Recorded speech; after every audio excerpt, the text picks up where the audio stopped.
Hey, you guys, let me know if you can hear me. Let me know if you can or cannot hear me. Let me know if I'm breaking up because I'm on a different computer, y'all. And so I might be breaking up. So let me know. So, by everybody in the chat, let me know if you can hear me, if I'm breaking up. Let me know. I've been working on this computer all day and it's been acting funny. Okay, great. Great, great, great, great, great. Great, great, great. Okay, so what's going on, Miss Weber? What's going on, Nita? What's going on, me, us, Tabby, Priscilla? What's up, Queens? My Black is Beautiful, Josephine, Dark and Lovely. What's going on, Queen? Robin, what's going on, my queens, my queens? How's y'all week been? First of all, let me say that. Y'all let me know at any time during the chat you cannot hear me or breaking up because this is an important message that I want to get out. So I want to make sure that I am not breaking up at any time. So y'all make sure. Hold on, let me check something. Okay. All right, y'all. All right. Long week and a wet one. Yes, it is. Yes, it has been. Yes, it has been. Yes, it has been. It's so good to see you guys. Um, Waiting for a little bit more people to come in. We got some special guests tonight. Y'all, we are going to cover a very sensitive topic, and it is very much coming off of the LaTruth saga. So if y'all got husbands, brothers, sons, whatever, put in a listening ear. Hey, Ronita. Hey, Bridget. What's going on, Queens? What is going on? What is going on? All right. So listen, y'all. Now I am going. Look, first of all, let me tell you. Is Christmas? Is that how you say your name? That's pretty. All right. So y'all, let me go. Let me go ahead and get started. So y'all know that I love to read y'all comments, and y'all know I love to have dialogue and conversation with you. But as more and more people come in, and as my guests show up when they do, um, I'm probably not going to have as much time to do a lot of dialogue, but I will make sure. Excuse me. Hey, Scorpio Goddess, what's going on, Queen? I will make y'all know I will make sure I get, try to get in as much as I can. Try to get in as much as I can. Today we're going to cover a topic about fathers' rights and violations of fathers' right by mothers, baby mothers, ex-wives. God, speak through me. What's going on, Queen? Um, that have had their rights violated in many, many different ways. Um, Now, a lot of women, y'all know that if you are a mother and you are a good mother and you are co-parenting well, that is wonderful. But y'all know we do have that percentage that do not, either due to a bad breakup, either due to, just being bitter. We have those set of women out there. So there's no way we can deny it. And even ourselves, we probably can say to ourselves, have we been like that through some time in our life? What's going on, Pammy Pooh? We've been that way through some time in our lives. When we get in new relationships, we tend to use new relationships against the father because we want our new relationship. We want our new man to have a good relationship with our kids, our sons. That's how it goes. Y'all know how that goes. Hey, Miss Green Eyes, what's going on, beautiful? Well, y'all know that it's not fair and it's not right. And a lot of times, men will let it go. They won't say anything. They will not try to fight the situation. So I am here today to let men know or to put out the message. If you have any male in your family dealing with this type of issue, we're going to go over it today and I'm going to know how it is that you can fight this type of situation. Now, first of all, let me kind of dab back into the Latrue saga a little bit. And this is not to go into that situation, but because this was such a great example of that situation. Well, where, of course, Latrue split up from the wife. And in that meantime, she got involved in a relationship. And in that meantime, all of a sudden, the relationship with the child went out the window. The relationship with the child became harmful. The relationship, all of a sudden, the child was scared of the father. This was not because those statements were true. It was because we had a mother who was involved in another relationship. One, two, she was angry with the father. Three, they had a bad breakup. What's going on, big blueberry boots, girl? You get me tongue tied when I say that. So we have that all stored up in one. We have a person who is all three of those things. So it made it virtually impossible for him to negotiate to see his child. We even seen it to the point where the little girl started calling him by his first name. So we ask ourselves, what does a person do when they can't find cooperation with the mother to see their child? What are their options? What do they do? So I am going to play a video, y'all. Now, listen, like I told y'all, my computer's been acting up all day. And before my guests come up, my computer's been acting up a little bit today. So I'm gonna play this video, you guys. And like I said, don't hold it against me. I'm gonna play this video, and it may be in and out, so just bear with me, okay? God, I already told you. Just bear with me. We're going to play this video really quick. I don't know, you guys may or may not have seen this on Facebook or roaming through the streets or whatever, but we're going to play it. And then this is an example of a young lady who is in a new relationship. The father has come around for the child's birthday, and this is the result. So hold on, let me see if I can, y'all may or may not have seen this. So let's see if it'll play for me. It may or may.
Okay. So how many of you guys, okay, it is skimming screen, not skipping. Okay. So the audio, did you guys hear the audio in it? Or did you not hear the audio? Because I'm not, from my end, y'all, I can hear the whole entire thing. Now I know sometimes it's coming off the computer, but who needs me to play it again? Hey Lynette, hey Spicy Brown, hey Tanisha. No what? No sound. My Black is Beautiful said no sound. Are y'all really not hearing no sound at all? Jesus. All right.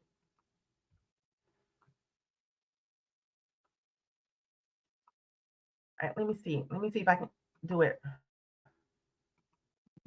one more time. If not, then I'm just going to explain the video. I'll try it one more time. If not, I'll just explain it. Hold on, let me stop sharing it and then share it again.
Okay, so you know what? Forget it, y'all. Let me explain it to you.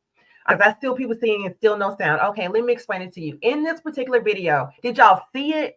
Because if you see it, I can explain it better. What you have is you have a mother and her boyfriend, and it is the child's birthday. Okay, and so the father has come to the house for the child's birthday. The stepfather is stepping in the middle and saying, no, you're not seeing him. Okay, good, Tanisha. No, you're not seeing him. No, you're not coming over. No, you're not going to be with the child. I'm the baby's daddy now. Her man. No, you ain't been here. And he made a remark. He said, those are what did he say? He said, your girl is my baby now, and your child is my baby now. That's what he said. Okay, did he do? Okay, perfect. Okay, so y'all seen this. Okay, so basically, my thing is, you can see this from 2 points of view. You can see this through 2 points of view. The father has not been around. So should that his rights be taken away because he has not been around? Does the mother have a right to take the father's rights away because he has not been around? Does the boyfriend have a right to step in, even though he's not married to the young lady? Does he have a right to step in and say, hey, listen, I'm the child's father now. Your woman is my woman. That's not your child. Do you think that he has a right to do that? Should a father's right be taken away just because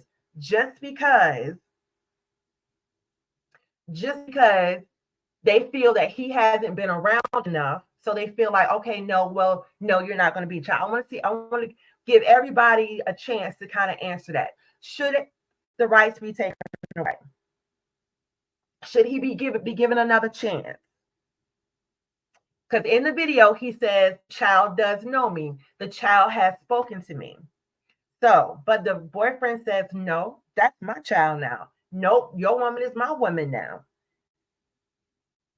See, in this particular video, I'll give you my input. In this particular video, basically, the mother thinks that she has the right because she feels that he hasn't been around. No, your rights are gone. Your rights are gone. I've given your rights to my boyfriend. So you can't see your child. And they're doing all this in front of the child.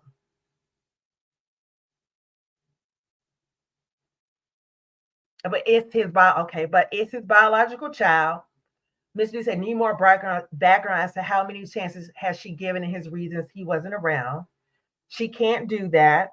So I'm just reading y'all opinion. I was in a situation like this, and my fiance believed he would not step in the way and that he should be a part of their life. My Black is Beautiful say no, both wrong, and yes, another chance should be given. Her boyfriend may be the daddy, but at the end of the day, he is the father of that child. There's a difference between a father and a daddy. All right. So here's the thing. Oh, y'all, oh my gosh. Hold on one second. Hold on one second, y'all.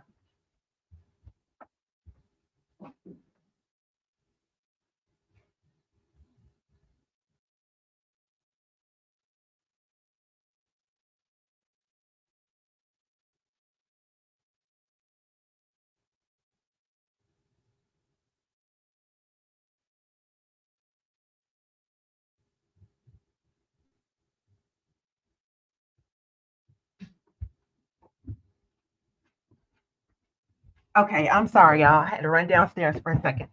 Okay, so Tanisha said we seen it. Oh, well, never mind. Definitely should not be discussed in front of the child. I definitely agree with that. She needs to take him to court because she cannot make that decision. Definitely should not. Okay, boyfriend needs to let the mom handle it. Okay, so all y'all answers are right and wrong, both. So here's the situation legally. Morally, some of your answers are correct. Legally, some of your answers are wrong. So here's the thing. Morally, I guess we all feel that, well, no, I think most of y'all got it right. He just said depends on how long. Okay, so here's the thing, y'all. Make sure that nobody is backstage. Hold on a second. Hey, Krisha. Hold on.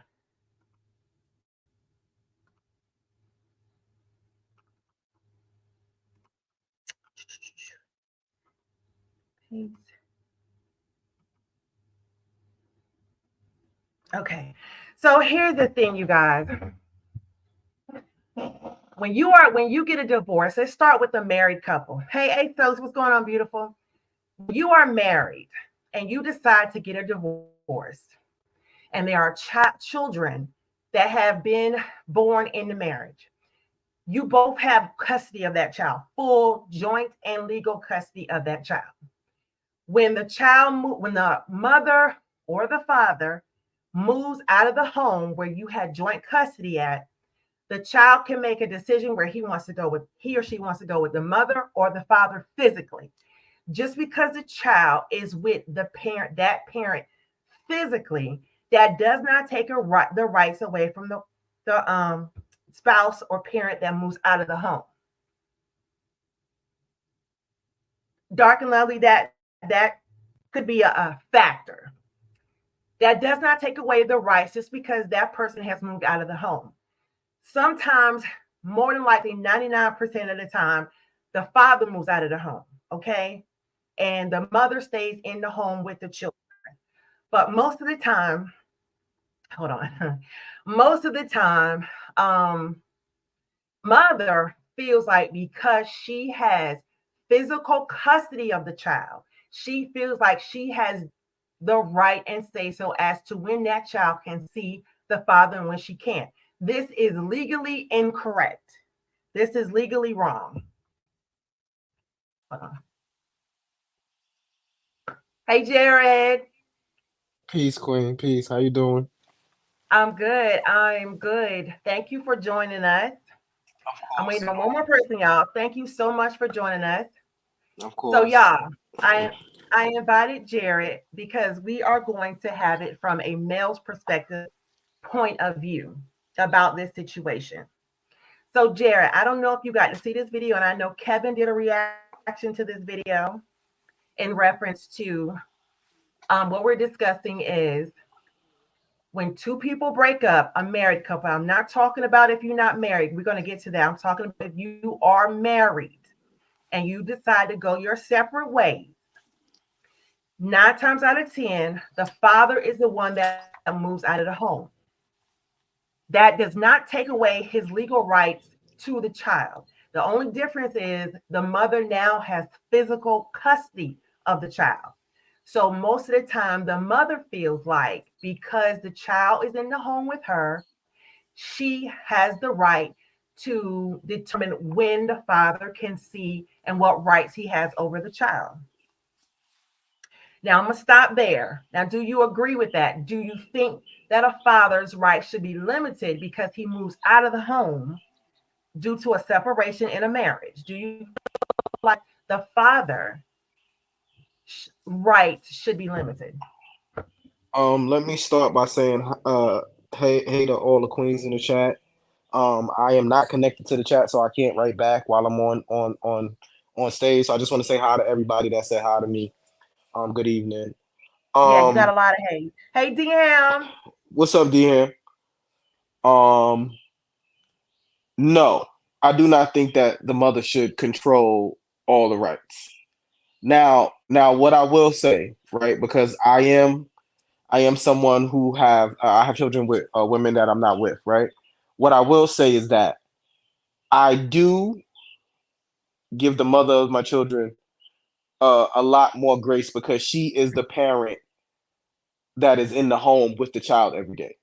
So what I try to give as much grace and as much support as possible because while I am an active dad, it's different from being an active dad than living in the home. I know it's a different animal. So from my point of view, I feel like as men we should be as available as possible to support women that we have children with, and especially when we don't live in their home with them. Okay. So, and that is, I agree with that. I agree with that. But here's where the problem comes in at. As we can see, like I said, most of this is stemming from the LaTruth saga. As you can see how that was handled with Brianna and LaTruth. When LaTruth departed from the home, the Right. wife took away, in my opinion, his rights as a father. All Right. his rights were taken away. He could not see the child when he wanted to see it. He could not have access to the child the way he wanted to, unless it was a permission type thing, which I do think that when a father comes to visit the child, or when he wants to, of course, he has to correlate that kind of visitation with the mother. I completely agree with that. So, according to, I'm going to say the chat, what do y'all think? Do y'all think that the father's rights are limited when the child is in the physical custody of the mom? Physical custody. Are his legal rights violated when he is unable to see the child? She makes decisions about what school the child goes to. She makes decisions about what activities the child participate in. She makes decisions about whose house she should go to. I know some of you guys are single parents as mothers. So do you feel like you have every right and the father should not be involved in okay. Hey D Ham, thank you for coming up. Hey, Sean, how are you, girl? Hey, I hey, am Jared, good. I'm what's good. good Thanks with What's it? for doing going? it. What's good, brother DM? How you doing, man? I'm good. I can't call it. Guess I what's up, can't man? call it. What you say, Sean? How you doing? I'm good. So I tell you what, I'm Okay. going to give you the same question as I gave to Jared. Do you think the Uh-huh. father rights are legal rights are limited? And I'm not saying it's right or wrong, but do you believe that the father's right are usually limited when the parents depart? I'm talking about married couples right now. I'm not talking about, you engaging in a relationship. I'm talking about couples because they both have legal rights to the child when they are married and in the home together. But once one child parent leaves out, which is usually the husband or the father, the mother thinks Uh-huh. that, hey, I have all the rights over the child, and you're going to see the child when I get ready. Do you agree with that? Uh, no, I don't. No, I don't. I do and I don't. I mean, that's a tricky question, but I don't Mhm. agree with that. Now, I didn't hear Jared's response. Jared, can I go back to him first, and then I can Yeah, yeah, D. then I I Absolutely, can was, answer. sure. I Go was, I now. Go was, ahead, Jared. What did you say? I was saying, big bro. I was saying that I don't think the rights should be limited from the father, but I do understand the process of having sole live in custody of a child. So sometimes mothers aren't always able to get to men. In a perfect world, when you Mhm. separate from a woman, everything would be 50-50, and all decisions would be made unanimously. But we don't live in a perfect world. So no, I don't think it's right. But I think that sometimes, as men, we got to give women grace, because they are actually, especially when you have children that with women that you don't live with, you have to give them grace and support, to make the right decision. So do I think it's right during that interim? No, but I think sometimes it happens. Right. Okay. Well, that's interesting. Okay, so basically, let me say this. You can speak from a moral standpoint and you can speak from a legal standpoint. The point I'm trying to make with asking this question is, most of the time Yes. that when the father moves out of the home, the mother feels like she can dictate every right over that child, even right down to maybe violating his rights where he never gets to see the child. Right. And I she don't agree with dictates that. the point. Yeah. Yeah, she can dictate the rights when the child gets to see the father, or whether even if the child gets to see a father. An example, we're going to use the LaTruth saga. Now you see what happened with that. LaTruth went 9 months without having no contact with his child. None. Now, we're not going to, deal with, do we think he did enough? We're going to get to that in a minute. But for 9 months, he had no contact with that child. He could not see that child. He did nothing with that child for 9 months for a person who's been in the house with their child since she was born. And the minute that him and the mother have an issue and separate and he leaves the house, that now he has no access to the child. And it wasn't because he doesn't want to, it's because she has dictated his right. Right. Right. Right. Yeah. No. You see what I'm saying? So, Yeah. Dingham, I know Jared has never been married, but I know you have been married, correct? Correct. Okay. So, not to dig into your personal life, because that's not what I'm trying to do. But Yeah. has there ever been a point in time that do you and your spouse have a great working relationship as far as co-parenting? We do.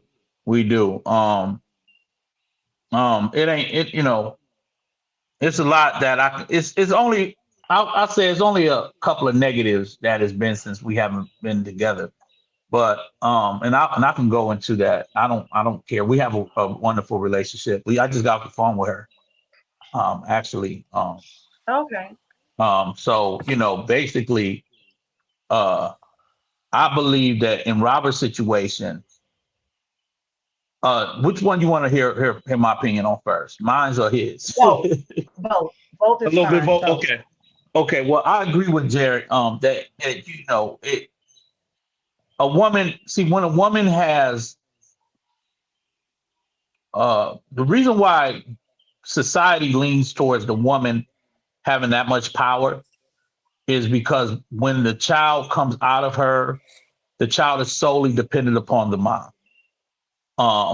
The child is the mother is everything to that child. The father, we only get to now somewhat have the opportunity to love on the child or the children, but we don't have the same capacity to nourish and see about their needs, their essentials that they need in the beginning, in the very early stages. Now, of course, that changes over time. Now, let's just say you have a daughter, like even my daughter now, sometimes she's 8 years old. Sometimes I don't feel comfortable taking her out with me all the time because she has to go into women's bathroom by herself. And I don't know, condition of the toilets and stuff like that nature. You know what I'm saying? So it's a lot when you're dealing with children and in those stages, right? So when it came to Robert, I feel like he got the short end of the stick, and which is why you probably got this panel, because his rights was infringed upon. He lost all his rights as a man and as a father, and I felt like that was wrong. But because he underestimated the woman he was with, he married, that she would take matters into her own hand and sort of kind of take advantage of her rights. Now she wasn't wrong. It's just the way that she handled him was wrong, because based on the state, any parent could have chose to do that, and that's a problem with the state of Georgia. Their laws when it comes to whoever the child is in the custody of at the time, regardless if both parents have custody, they can reserve the right to allow the access for the other parent. That's a problem within that state. And I think that needs to be, most men ain't fighting for those rights. Like, that's a problem with men. We ain't gonna fight for rights. We ain't gonna, even though we're being done wrong, we're gonna talk it up like, she tripping. No, she ain't tripping. The state got you jacked up, and the state should be held accountable for how they're allowing one parent to make a decision that can keep that man away from his child that long without any type of repercussions. But then you have to look at when Robert decided to file for divorce, did he try to immediately get it in writing on his co-parenting status? No, he didn't. He was trusting the woman.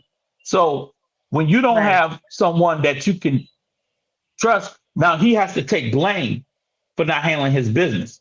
You understand? A person like Jared gonna probably handle his business immediately, Yeah. knowing how toxic the relationship is and how you're leaving it. So you cannot trust someone to do right by you. Sometimes you got to do right for yourself. And I believe that in Robert's case, he didn't do right. He trusted the woman and thought that she would understand that he's a good father, regardless if they didn't work out as a great couple. Um, so he dropped the ball on himself because he put himself in that situation. Now we as people on the outside looking in is thinking, hey man, she wrong, she wrong, she wrong. And of course she's wrong. Of course she's in her feelings. Of course she's being a bitter and petty. But and at the detriment of the child's I agree. And since to the you, child. Yeah, go ahead. Go ahead. Go ahead, Sean. and so DM, you brought up a very, very good point. And since you brought it up, I'm going to touch on that. Uh-huh. Hold on 1 second. Wait a minute. Hey, Kevin, thank you for joining us. Oh, it is my pleasure, man. Peace to everybody in the chat. What's up, D-Ham? Peace to you, Jared. Hey, Kevin, Peace, what's going on, my brother? peace, Hey, King. man, I'm Peace. amazing, man. Glad to join you on this bill. Thank you. Thank you. So listen, before we move forward, D Hammond, I totally agree with you. There's something that you said that I do want to touch on, but I do want to ask Kevin the same question that I asked you and Jared upon y'all entering the stage. So, Yeah. Kevin, so basically, and I know that you all three of y'all are excellent fathers. I've seen all of y'all. So my respect and my hats off to all three of y'all. Y'all are excellent father. I've definitely seen Kevin with his family, beautiful family, beautiful, beautiful Yes, family. yes, that's a fact. Yep, facts. Yes. So Kevin, and I know you haven't had this problem, but what is your take on when two people, married couples, when they split up, 9 times out of 10, the father is going to leave the home. But when that child is born inside that marriage, that gives both parents legal and physical custody. No rights have changed. But when that father departs the home, the mother has physical custody. And it may be a bad breakup, it may be a bitter breakup, it may be a boyfriend coming in. And at that time, she feels like because the child is in her home, it gives her the right to dictate what the father's rights are to that child. Now, the percentage of that happening is almost like 80%. And most of the time, fathers will not fight. It will not fight. Do you agree with the statistics that does happen? And do you believe that mothers always seem to try to dictate the rights of the father? And do you feel like the fathers don't fight back enough? Great question. So I'll say this to start off with. In the midst of a painful divorce, it's easy to lose sight of what matters the most, and that's the best Mhm. interest of the child. And so it's definitely crucial to acknowledge that both parents, play a vital role in a child's life, regardless of the marital status. But like I said, divorce can sometimes be difficult, and when it's difficult, it's emotional, and it does become that. So you asked me if I think that happens. It certainly does. Um, and Deham said something just as I came into the room, and he was saying that most men don't fight for custody. Men feel like they're stripping the mother for or attempting to strip the mother from her child when we just really want to be active in our child's life just like she has a right to. So I don't um that's a tough thing for a man to do, is challenge her for custody of the child. Um you know the child needs both of y'all, and y'all know if the child had it their way, you wouldn't even be divorcing anyway, you know. But it does happen, and it's because it's became so emotional. I think that we lose this as women. They can lose they can lose touch with the best interest of their child, and it becomes what feels comfortable for them. If they're mad at that man at that time, they just don't want him around, period. You know, and Yeah. it becomes almost impossible to co-parent with someone who's that still emotional over the breakup or the separation or the divorce. You know, that's why mediation is definitely important. Even when you hate this person, you still got to work with them. And that's just the facts. You know, I will say that when it's become to the point of where too much time has went by and it's still continuing on, you know, you're not going to be able to have a functioning relationship with the mother. It may be the right thing to do to actually fight for custody of your child, even if you know that's not the route you want to take, because your legacy is very important. And often, whenever your child is raised outside of that relationship with us as men, we end up losing those children, man, in their adulthood. Think about how many times you see children now take to social media and bash their parents. Most Yeah. of them grew up with their mothers and not their fathers. You got little Romeo doing that. You got Master P's son doing this, you know, and it's almost like Little that their understanding of value for their father is just completely diminished whenever he's not around. right. Some other examples of that, Kevin. We had little Boozy daughter, lash out. You had T.I.'s son disrespect him. It just seems like the disrespect of the black father is just normalized these days. Right. Yeah. You're absolutely right. And you're right. And that's you said that perfectly. It's normalized. Even when you see all these people taking to social media to talk about, well, you had the Cat Williams thing. This person stole my jokes. This person did that with the Illuminati. This person did this. It's almost like it's free reigns to destroy men's reputations and everything they've worked for, whatever the case may be. That's sad, especially when it comes to your home, because no person wants to see their child disrespect them or devalue them in such a way. But it's become a thing that's quite normal for men to have to see on a public forum. And a lot of these men have done more for their children than most men have, and they're still going through this. You see what I'm saying? Right. Sean, Yeah. I wanna lean back to you before we veer off too far from the subject. I want to talk about, since you're like the LaTruth Saga's like resident legal expert. I want to know, like, I think, and I could be wrong about this. Are the laws changing around the country to not so heavily favor women when it comes to custody? Because I feel like I'm reading more and more that, states are kind of like leveling the playing field when it comes to men and women during custody battles.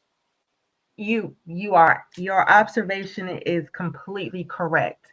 The cases that I have dealt with when I first got into the legal field till now, it has definitely changed. When we first went going into like early stages, I've seen a lot of times when these men get put in jail for child support, not taking care of the child, and sometimes even coming in and just mother throwing it, they're just saying they're a bad father, so the judge would just listen to them automatically without hearing out the father. But most of the time, now keep in mind, most of the time the fathers wouldn't even show up to court, so it would automatically be a bad spotlight on them. But then they started changing the laws to now a mother cannot just go into a place and say, hey, I want to put my child on child support. Well, since so many cases, I know you guys have read about many, many cases that have came about in the news where we found many men who have been placed on child support and turned out they're not even the father of the kids.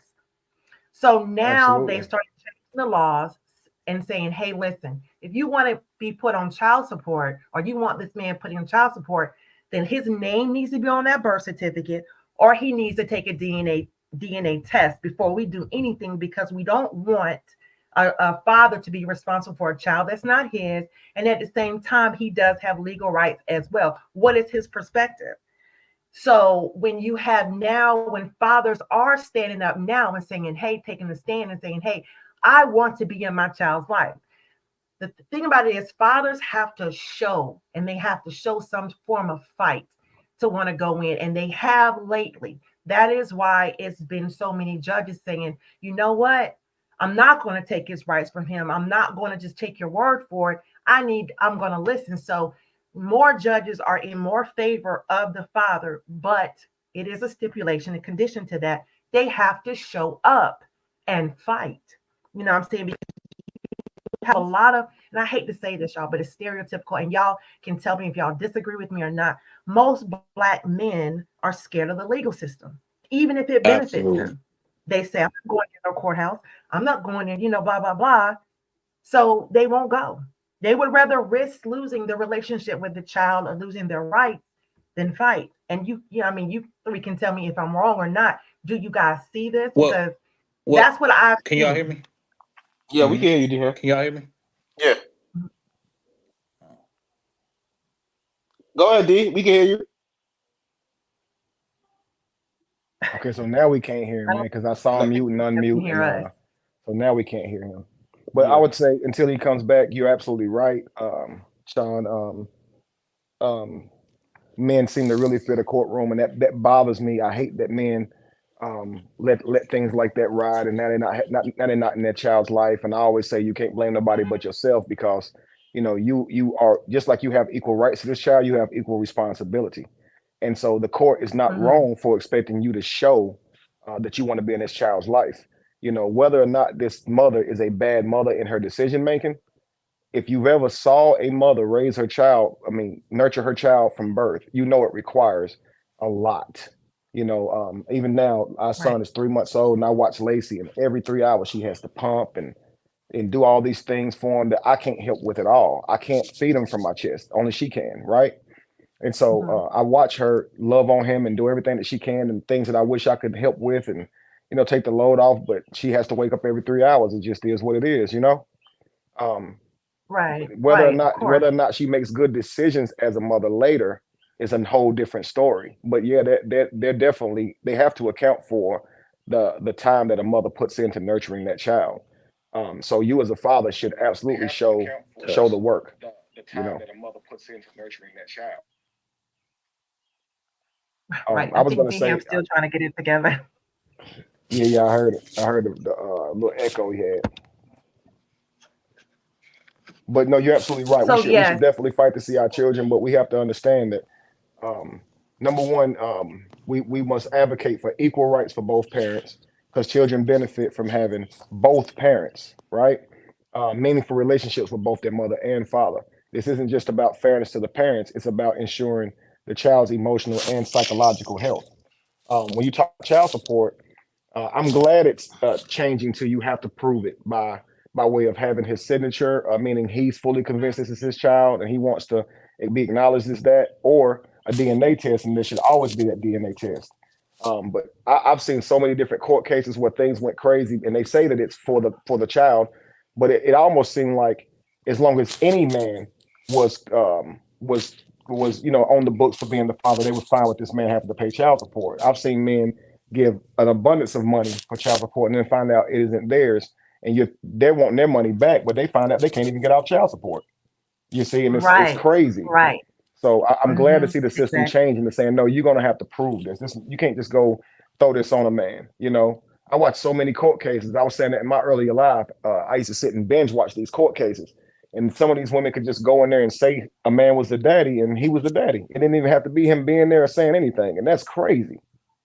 Because Right. if it's really for the child, then what you would do is try and make sure the child had their rightful father. That would be more important than the child support that they're getting, right? Accessing their actual true father. It's almost like they were like, as long as this child is getting some type of support, we don't care. Like, we don't care if you're the real father or not. And that's wild.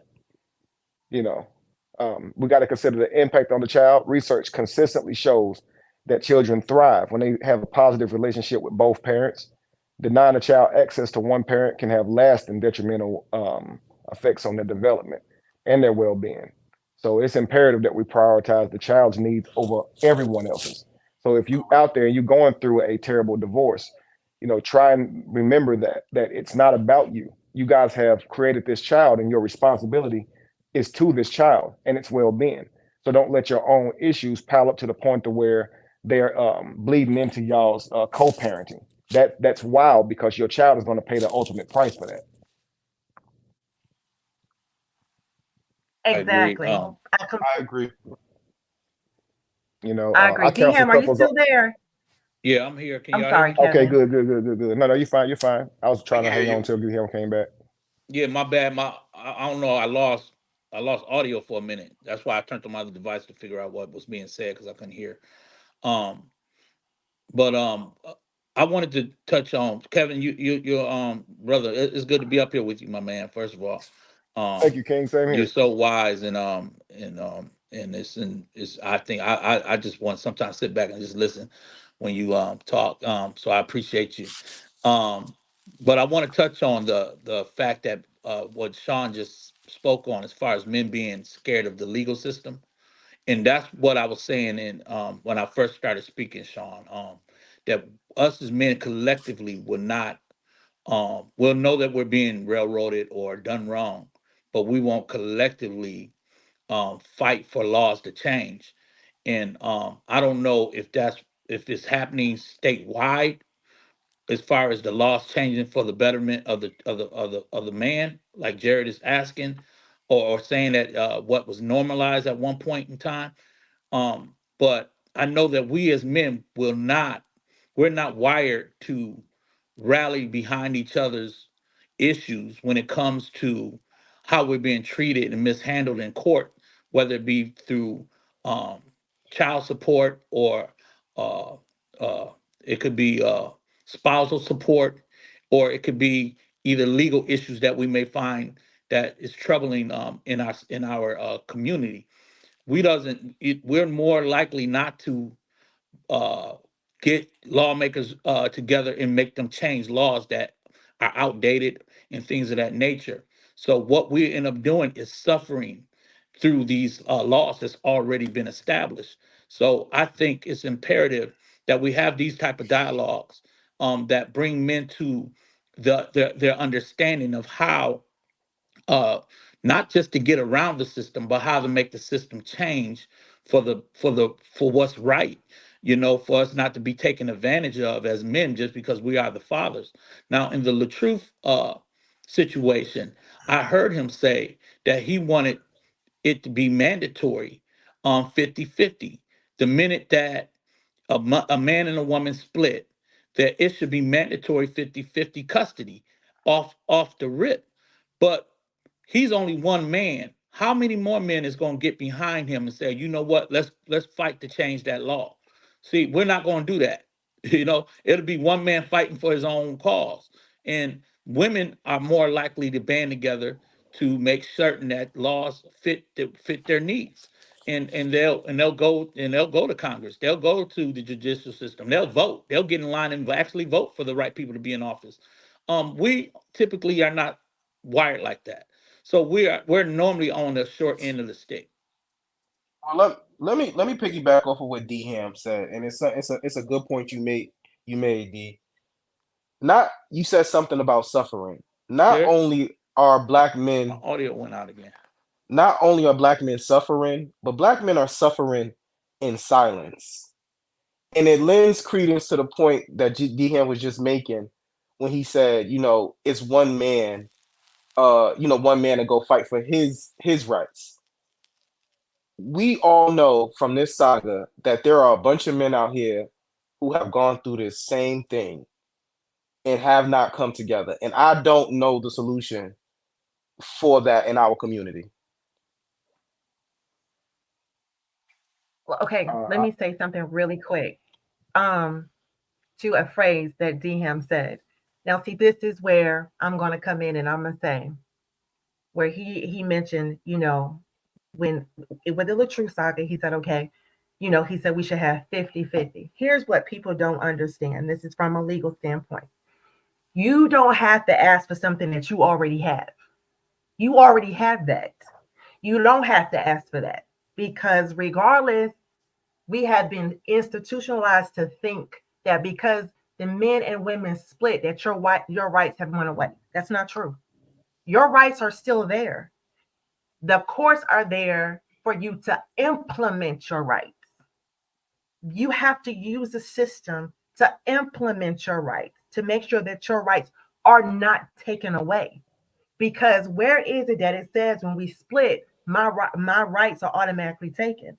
As a father, your rights are not automatically taken. It was just she's like, for right. example, when I split from my spouse, I didn't say, "Hey, your rights are taken," because How could I take something, that is already his? I can't take that away. The only thing I can do is make him think that I have full control. But because unfortunately a lot of people are not educated enough on the legal system, except in a criminal, sorry, y'all, a criminal standpoint, they don't understand that your rights are still there. Your rights have never been taken away. You just have chosen not to legalize your rights to the point that she can't take them away. That's the whole thing. So that's my question. That's my answer to DM. A lot of people are afraid. Well, how to you don't have to ask for something that you already have. See, LaTruth, and I'm gonna say this about LaTruth, he didn't have to ask for something he already had. He just had to make sure that she understood. It was understood that you can't take my rights away. But what we can do is organize how and when I can see my child. That's how we can, because we're split. But legally, I have every right to that child. But the physical custody will be with an agreement. The only thing they're trying to agree on is where that child is going to be at physically at what time. Legally, your rights are still there. So if we could get men to understand that, you know what I'm saying? They would know you can't take away something that's already mine. So we can say that she exercised the loophole then that was there, as far as somebody made her aware that, hey, any one of you can keep the child away from the other parent until there's a court order. And so basically somebody must have made her aware of this, and then she went along with that loophole, basically, because when it came time for him to go try to meet up and get the child, with the police being there as a go between, he was denied access to his child, and it took him 9 months or whatever have you, almost a year, to see his child again.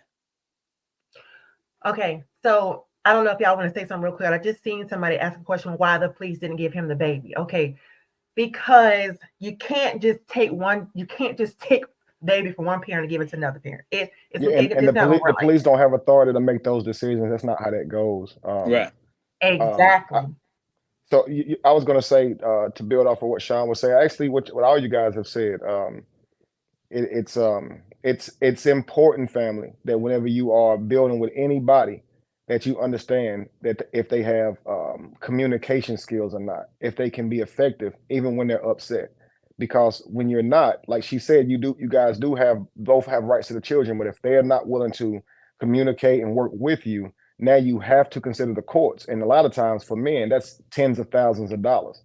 And so I always say effective co-parenting requires cooperation and communication from both parents.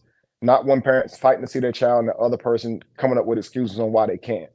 And so regardless of your past grievances, you have to set aside your differences, and not everybody can move that way. And when you can't, you have to use the court system. I always try to encourage respectful co-parent so you can have a healthy environment for the child to thrive in. Because again, you have to keep track with the child. So to my brother saying, it should have been 50-50 from the moment a divorce or a separation happens. If we're talking about what's best for the child, would you guys say that immediately doing 50-50 custody, meaning the child immediately is going to start living half with the father and the mother, immediately would be in the best interest of the child? Because I always say we should consider how powerful or effective, divorces can be. If we have this little child, depending on their age, it may not be in their best interest for us to actually do 50% co-parent at this particular age. And this is why we have to fight to make our relationships work, because it may not mean that because it sounds like 50-50 and equality, right? It sounds like equality. We should be 50-50, but that's not necessarily the truth. Imagine that the baby is still very young and breastfeeding. 50-50 custody ain't gonna work at all. Right. Of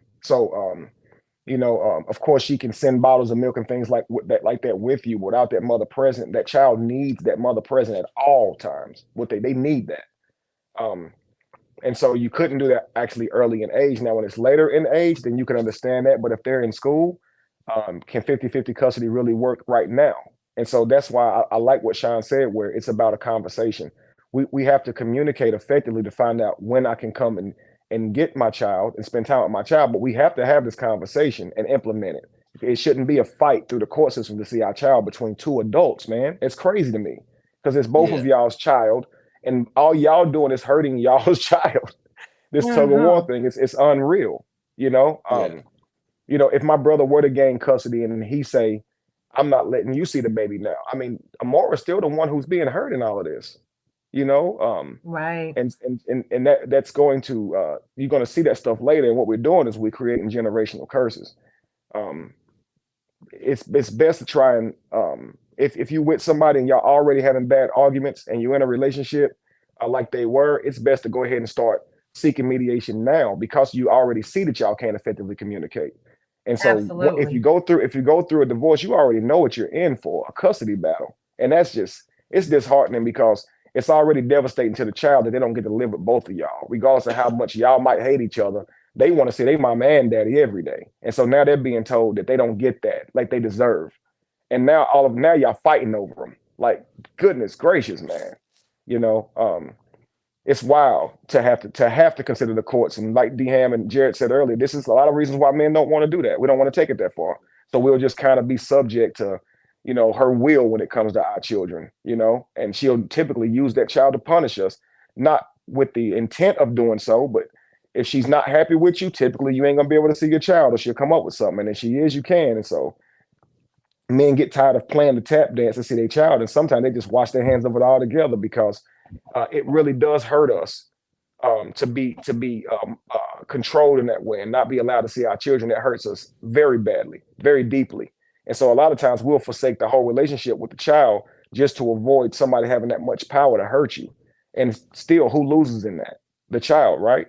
You know, so I've seen it so many. I've seen a man, one of my friends, when I was a youngin, he ended up having 2 children really early, and she took him to court for child support, and they garnished his money. I saw him at Walmart when he first got garnished, and he was looking like he was about to cry. I was like, bro, what's wrong with you? He's like, man, they just took like 70% of my check. I don't even know how I'm gonna pay my rent. And I was like, what happened? Wow. He was like, man, she got me for child support and they garnishing it. It's gonna be this every time. I can't even pay my rent now. And he said, man, she ain't getting nothing else from me. I mean, she better not ask me for nothing else. I ain't even going by to see them kids. I said, man, stop. You know you love your kids. And he said, man, fuck them kids. I mean, that's just what he said. And in that moment, he meant it. But you know that's coming from a place of pain. You know, that didn't last no longer than a couple of days, and he was already, you know, still trying to see his kids. But in that moment, he said that. And that's not the first time I heard a man say that. You know, and it's because he feels like she's using the system and weaponizing it because they have these kids. So he'll just be like, man, a lot of times that tension goes towards the children. It's crazy. Right. You know, so I'll say this about the legal system. My bad. I'll say this real quick about the legal system. It should strive for fairness and impartiality in custody proceedings. This bias towards one gender, it undermines the whole principle of equality. And it's a disservice to both the parents and the children. Whenever we constantly just always act like the child is better off with the mother, that undermines the whole foundation of what we're calling equality, right? And like I said, it does a disservice to the parents and the children because without them getting the best parent possible, both parents will have to lose their legacy now because the worst parent raising them. You see what I'm saying? You're going to see those negative behavior traits recreate based on the parent that raised them. And often the one who's blamed for that child's behavior is the parent who wasn't present. But the person who they're mimicking is the person who is present, right? So we have to understand that not just the absent parent affects how the child reacts. It's the one who they see every day that's actually displaying negative behavior. So I was going to say we need reforms that actually prioritize the child's best interest and ensure that both parents have equal opportunity to participate in their child's life. And in a lot of cases, that should be based on which parent is better suited for that child overall to make sure that child goes as far as they can go. You know. Right. And, you know, just to piggyback off what you said, Kevin, that is why, and this is something I was going to talk about, you know, toward the end. That's why they do have the GAL in place. Now, I've spoken numerous of times, my chat knows about the GAL. It is so important. And this is, you know, basically for a married couple that is seeking it, that does not have good resolution or good communication. A GAL is the solution. And because that GAL just like you said, it could be the child end up raised by, not a great parent, or so we say, that GAL can come in and go into both homes, see, speak, have conversations with each parent. They're independent parties, so they're very unbiased. So they're going to talk to the school. They're going to talk to other people that's in the child's life, support them. They're going to talk, have conversations, so they can make a very good decision about who the child would be best with and how long they would be best with the parent. So that's why you need that independent source. But a lot of times, again, this goes back to price.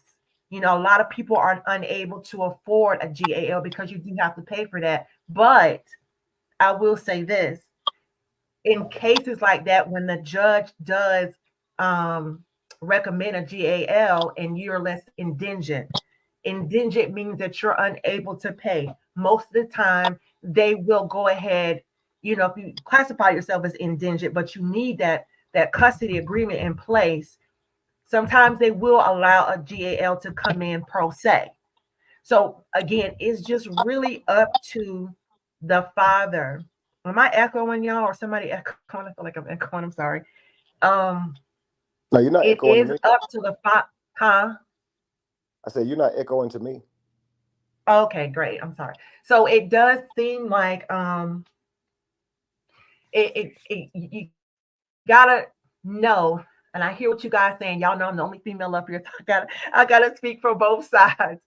So basically, and from a legal standpoint, you guys know it has to be up to the father to go in and exercise his right. He cannot walk away and just say, no, I'm not accepting any, forget it, it's over, it's done.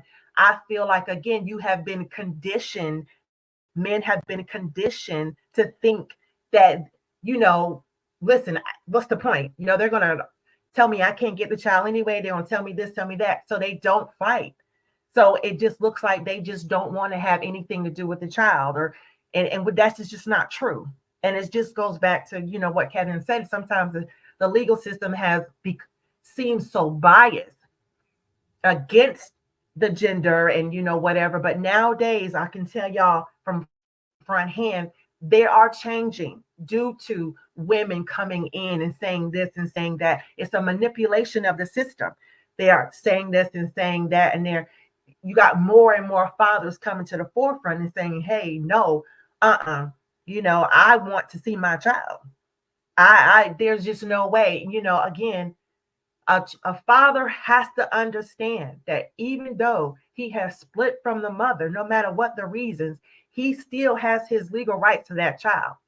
He still has that legal rights to that child. Only thing he has to do is implement it. And it does go back to, trusting and have good communication with your partner and seeing foreshadowing, seeing, hey, this relationship ain't going to work. So let's sit down before we have to go our separate ways and figure out how we can get this thing together. But if you have an uncooperative partner or somebody who doesn't communicate, then, you go to mediation, just like Kevin said. And sometimes that don't even work, y'all.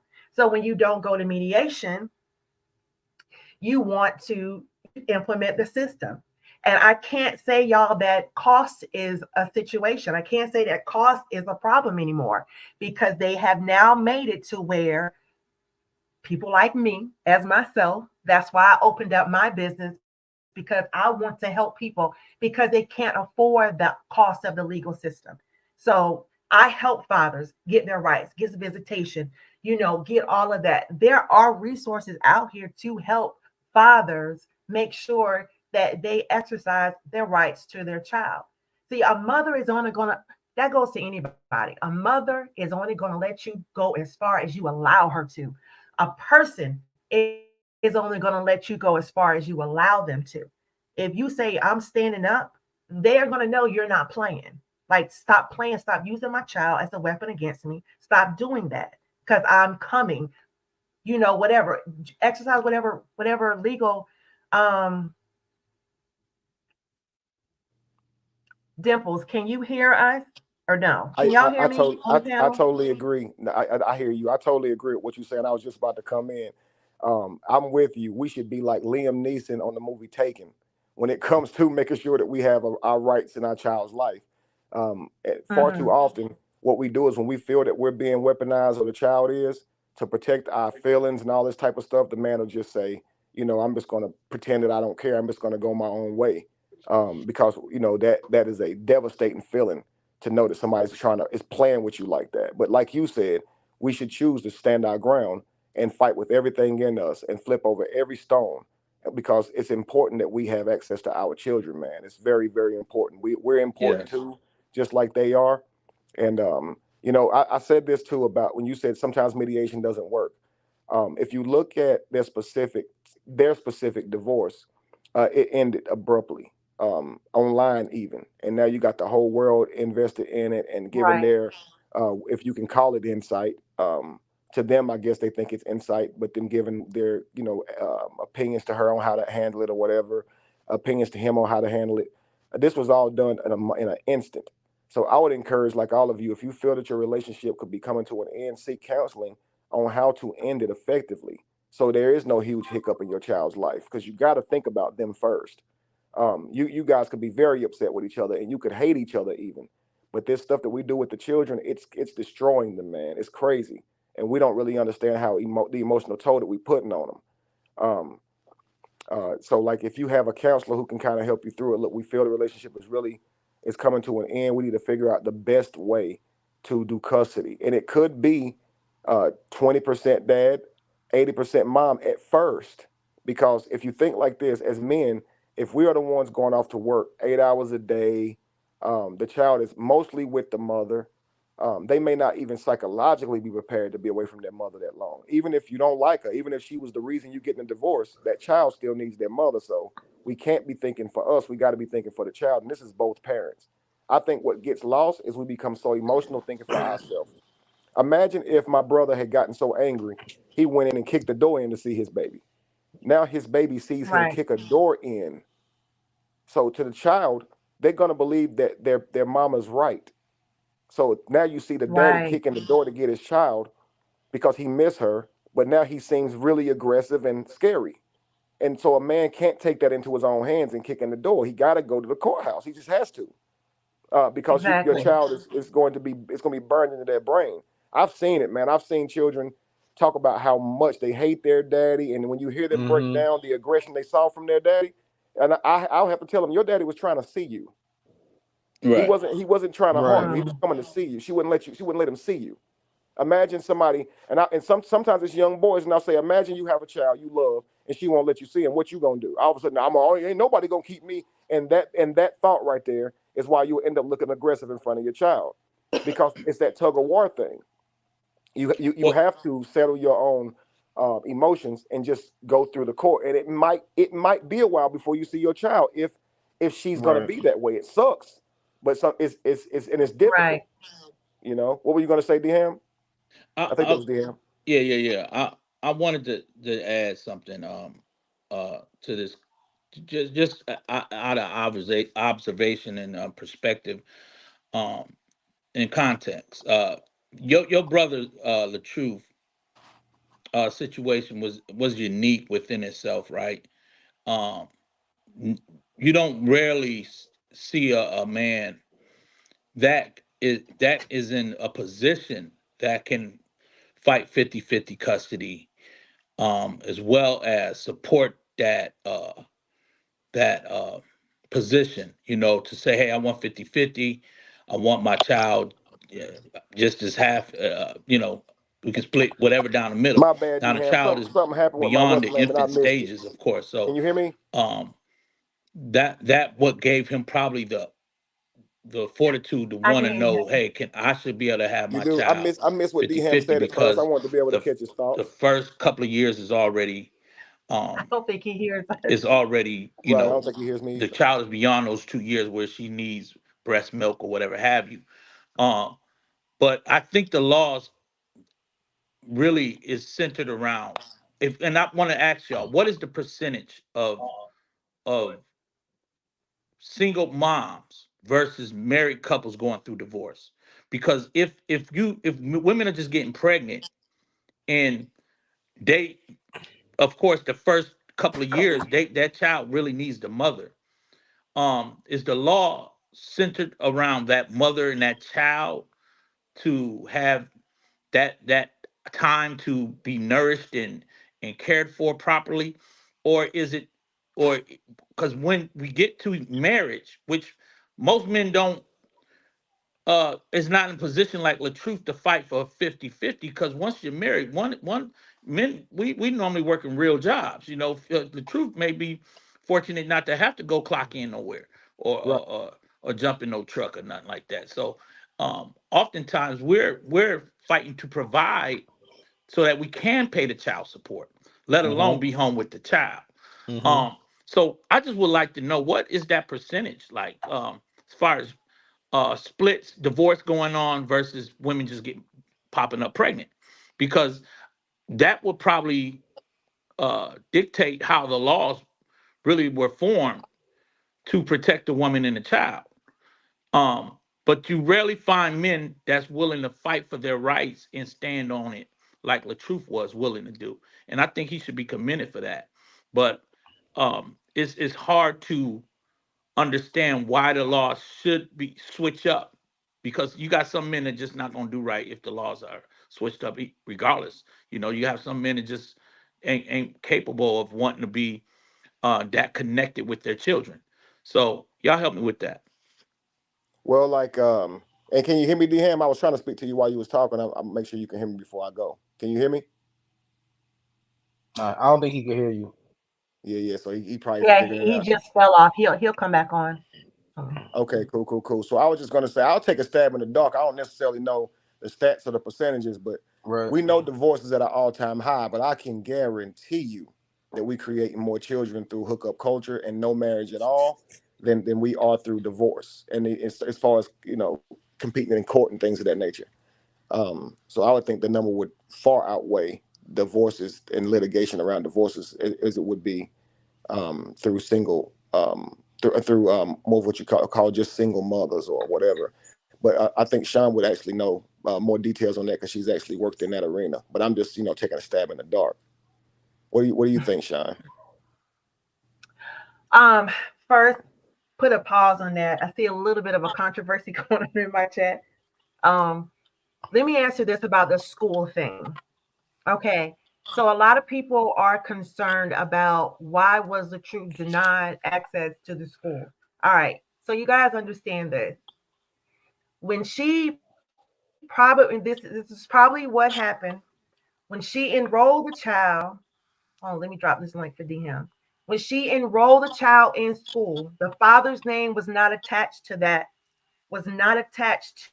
the enrollment period. Now, y'all have to keep in mind that because of so many kidnapping and so many criminal things and all the shootings in schools and stuff, they have to take extra precaution.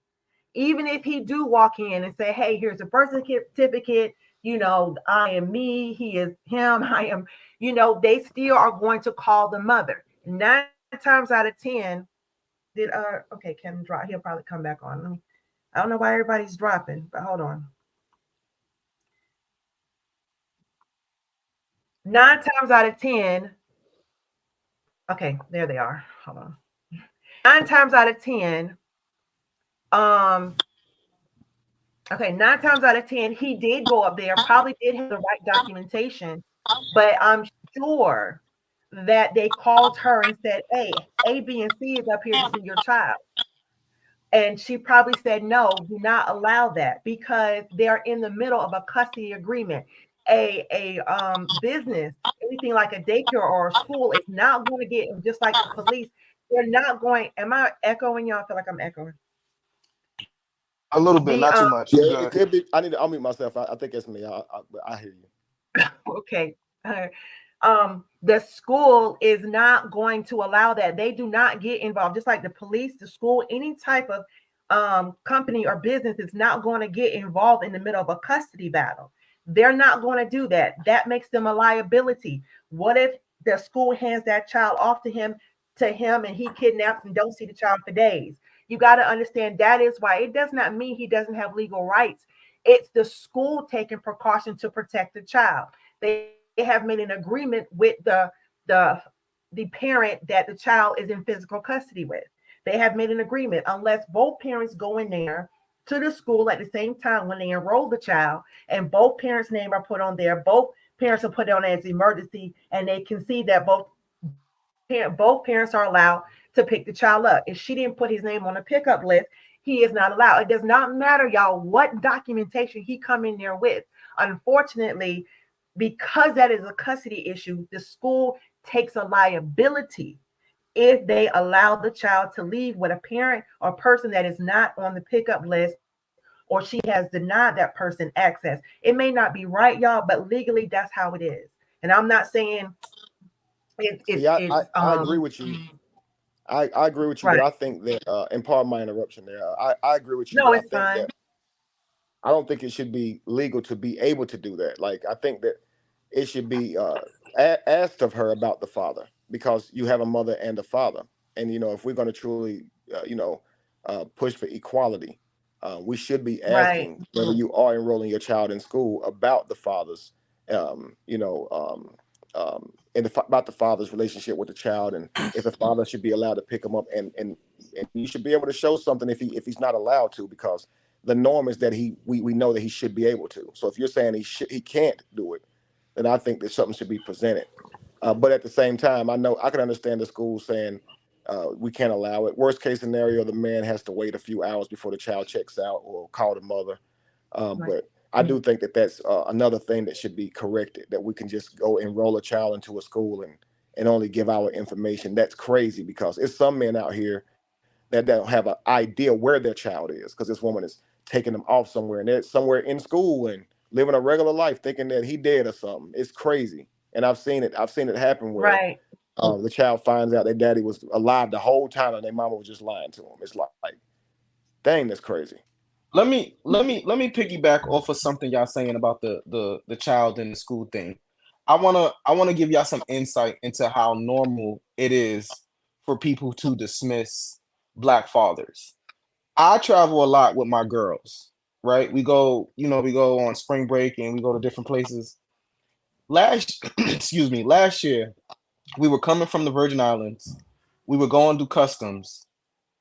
These people they were so not used to seeing a black man with his children on vacation.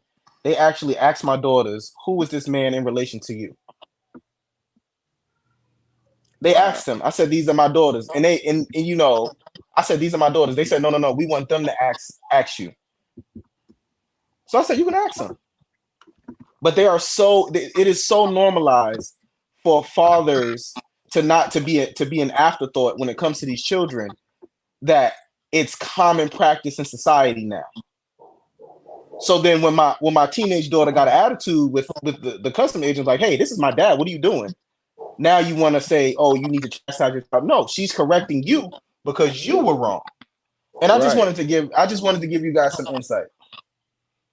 It's sad, man, that happens, and this is why a lot of men are fighting to be Saul, in their child's life. It's so many times you can take a functioning father in the life of their child, and this is a healthy home. And I've seen so many times where the man, he can't be at the ball games because he has to be at work, but he did pay for the cleats, he did pay for the minivan, he did get all the supplies and and all that, but he can't be there. And I've seen it where the mother doesn't necessarily know to share with the child that the father does want to be here and he's every bit as valuable to the role that I play. I just get to be here.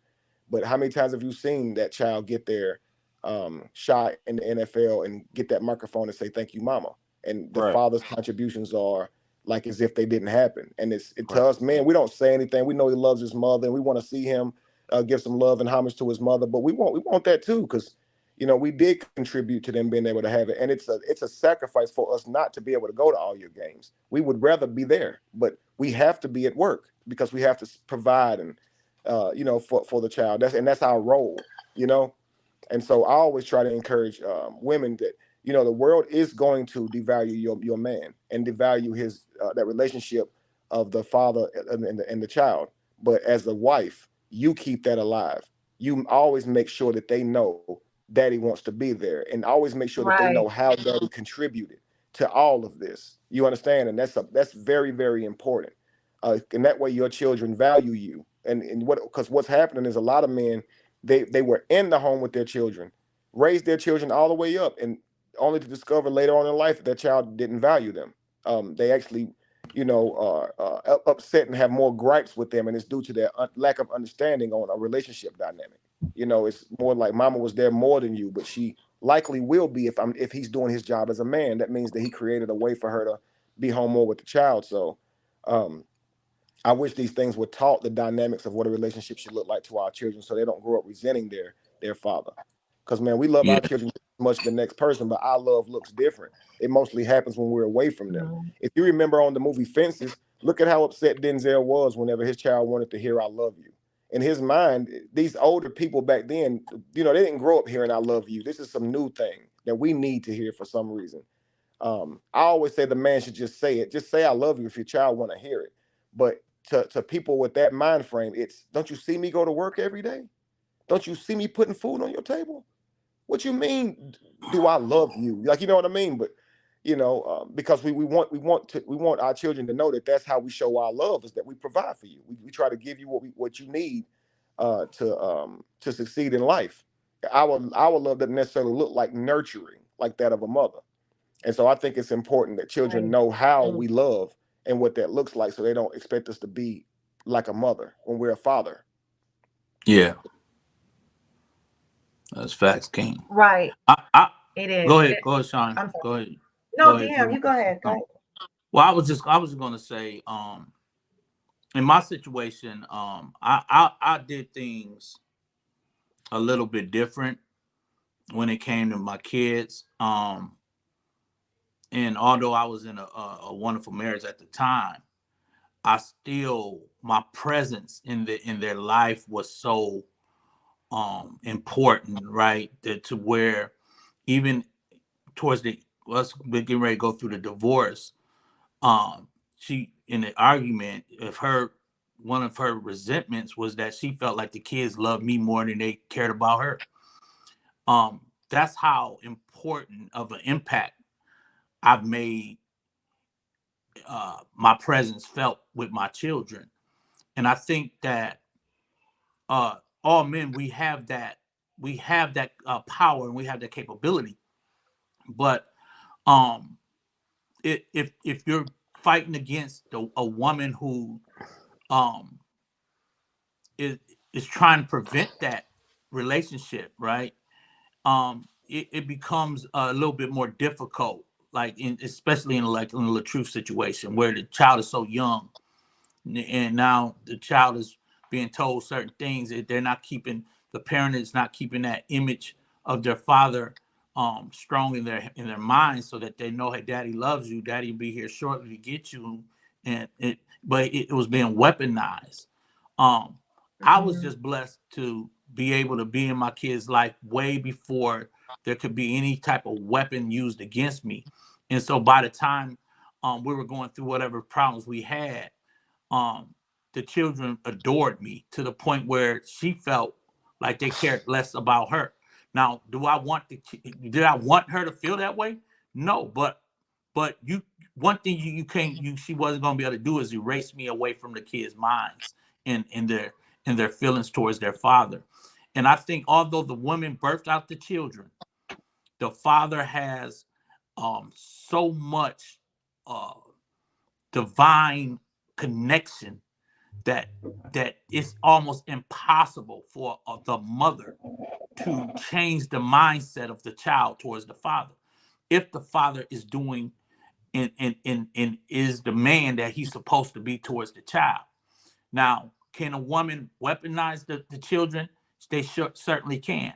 So we've seen it happen in this situation when finally he was given back access after he went through the mediation and was able to get back immediate access to his child.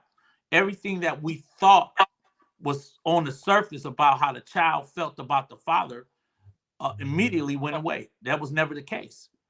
And I think that's what I took out of that more than anything, that because this man stood strong and fought through all of the BS, when he was reconnected with his child, it was almost like it never fell off. And I think us Mhm. men, when we going through these legal situations, I'm talking about the real men. You have to stand your ground. And like Sean said, we already have our rights. It's about standing on your rights and making sure that nobody take them away from you. But what we've seen is that the good men sometimes get swept in under the in the same debris as the bad men, and we get the short end of the stick because we got some men that just ain't gonna do right no matter what it is. They're having babies just to be because they didn't think they were gonna get a woman pregnant, and then now they don't want the responsibility. But when a man really cherish the responsibility of a child that they have a hand in, there's nothing that's going to keep them away from being that person that that child needs in their life. So I just wanted to say that. No, you're right. And I say that's why men should be intentional with their children. You may not get as much time with them because you have to protect and provide. You are the utilitarian. But Right. when you with your child, make sure that you're putting in time with them, and you can have the greatest relationship with them still, even though you're not around them all the time. But you got to be intentional. I think it's really sad when we as men sometimes have this "I don't want to be bothered" attitude, and Yes. that definitely does sever that strong relationship you can have with your children. So I'm always going to be very intentional with mine. I love my children to death. See, they're my world. To my family means more to me than what I do for a living and where I'm trying to go in my life. Like, because this is my legacy. Right. And so I'm always Right. going to be more intentional with those people inside of my home, man. I love them to death. I couldn't live without them. You know what I mean? So I couldn't imagine going through a divorce now, or going through some type of thing where my children are not in my home. That's crazy to me. So Right. I Right. felt so sorry for my brother going through that, because I was just like, we already didn't get a family as children, and we're at least supposed to get when we're grown. If we are faithful to our wives and we do what we're supposed to do, we're supposed to get a family in our adulthood. And watching him go through that divorce, it was like, wow, he didn't even get a family even as in his adulthood, because the relationship looks like it's being severed between him and his own children, not just one child but both. Right. And Right. I can imagine going Right. through that, man. I mean, I think I probably shed some tears a couple of times over that, because it's just, put myself in that situation. I don't know how I could have. I don't know how I could have handled that. I think I've heard you guys say some of the same things. Is, man, I would have lost my cool in some of those moments. I Right. think I've been repeating this. I said I don't think myself as a man could have handled it any better than Rob did. I'm gonna say that. Right, right. But I wanna give y'all the a kind of a I think what everyone is saying is that ultimately we need to do what's best for the children, Yeah. right? Yes. We need to do what's best for the children. So let me tell y'all this. My youngest daughter, I raised her since she was a baby. I'm not gonna tell y'all the circumstances under which I got custody of her, but I had full custody of her since she was about 3 months. Right? Mhm. We relocated from New York to here to North Carolina. Right? She was 12 at the time. Her transition was not smooth. It was not good. Hmm. So it took in that moment, I had to realize that she needed I did a good job, but at this moment in life, she was becoming a woman. She was going through things. Y'all know what I'm talking about. She needed her mom in that moment. Hmm. And everything in my ego told me, no, that's my baby. I'm gonna keep her here with me. Even Hmm. though her grades started failing, she wasn't getting along with the kids in school, she was acting out. I knew what needed to be done. And a lot of times as parents, we become selfish and we make our children's lives about us. And me having to let her go, live back with her mom in New York was probably the hardest decision that I have ever had to make as a man. Mm. It devastated me. It devastated me, tore me up inside. I did not have an identity outside of being a single dad for this 11 to 12 years. But when I took it outside of myself, I realized that was this at this moment in time. Now, that's not to say she won't come back or I won't move back to New York or whatever we work out. But at this moment in time, she needed her mother, and it was not about me. And I had to be selfless in that manner. And it's hard because we love our children, and we didn't work out any custody agreement. You know, I let her go. She commutes back and forth. It's amicable, but ultimately, what we are all saying is that these children, you know, we need to do the best for the children. You know what I mean? Yeah, I agree. you're right. And in doing that, you're gonna have to make some decisions that you would think is impossible to make, like you said. Um, sending your daughter back to be with the mother because she needs her mother right now. And now you're saying, okay, that's a sacrifice because you want your baby every day, but at some point, whenever you are co-parenting, these may be some decisions that you have to make. And that's why we say it's best to strive for a functioning relationship where you guys can grow old together and not have to go through these things. But there may come a time if you can't manage the relationship, or if it's a relationship where you didn't have a covenant or commitment with this person and now you got a child, these are the realities that you'll have to Mm-hmm. deal with. And so you're going to have to keep the child's best interest in your mind because it can be very difficult. Um, Absolutely. I have a friend of mine I was talking to about really something similar to what you said. She had went through a loss in her family. She had lost her sister, and she ended up having her son go back and live with his father during that time. And I was literally commending her for that, in the same way I'm going to commend you for that, Jared. That's a tough thing to do, when you know that either you're not mentally there as a parent, or that the child needs their mother or need that other parent as a parent. This is the decisions that you're making, and it's with the best interest of your child at heart. Um, Absolutely. you don't want to make a decision in ego that destroys your child's future in any way. This is your legacy. This is your future self. And that's why I look at my children like that. I don't know how you guys see it, but I say this is your future self. This is your chance to give your child the things you didn't get growing up. And so this is you in the future. So why wouldn't you ensure that they have a loving relationship with their Mm. parents, right? With their both of you Right. guys.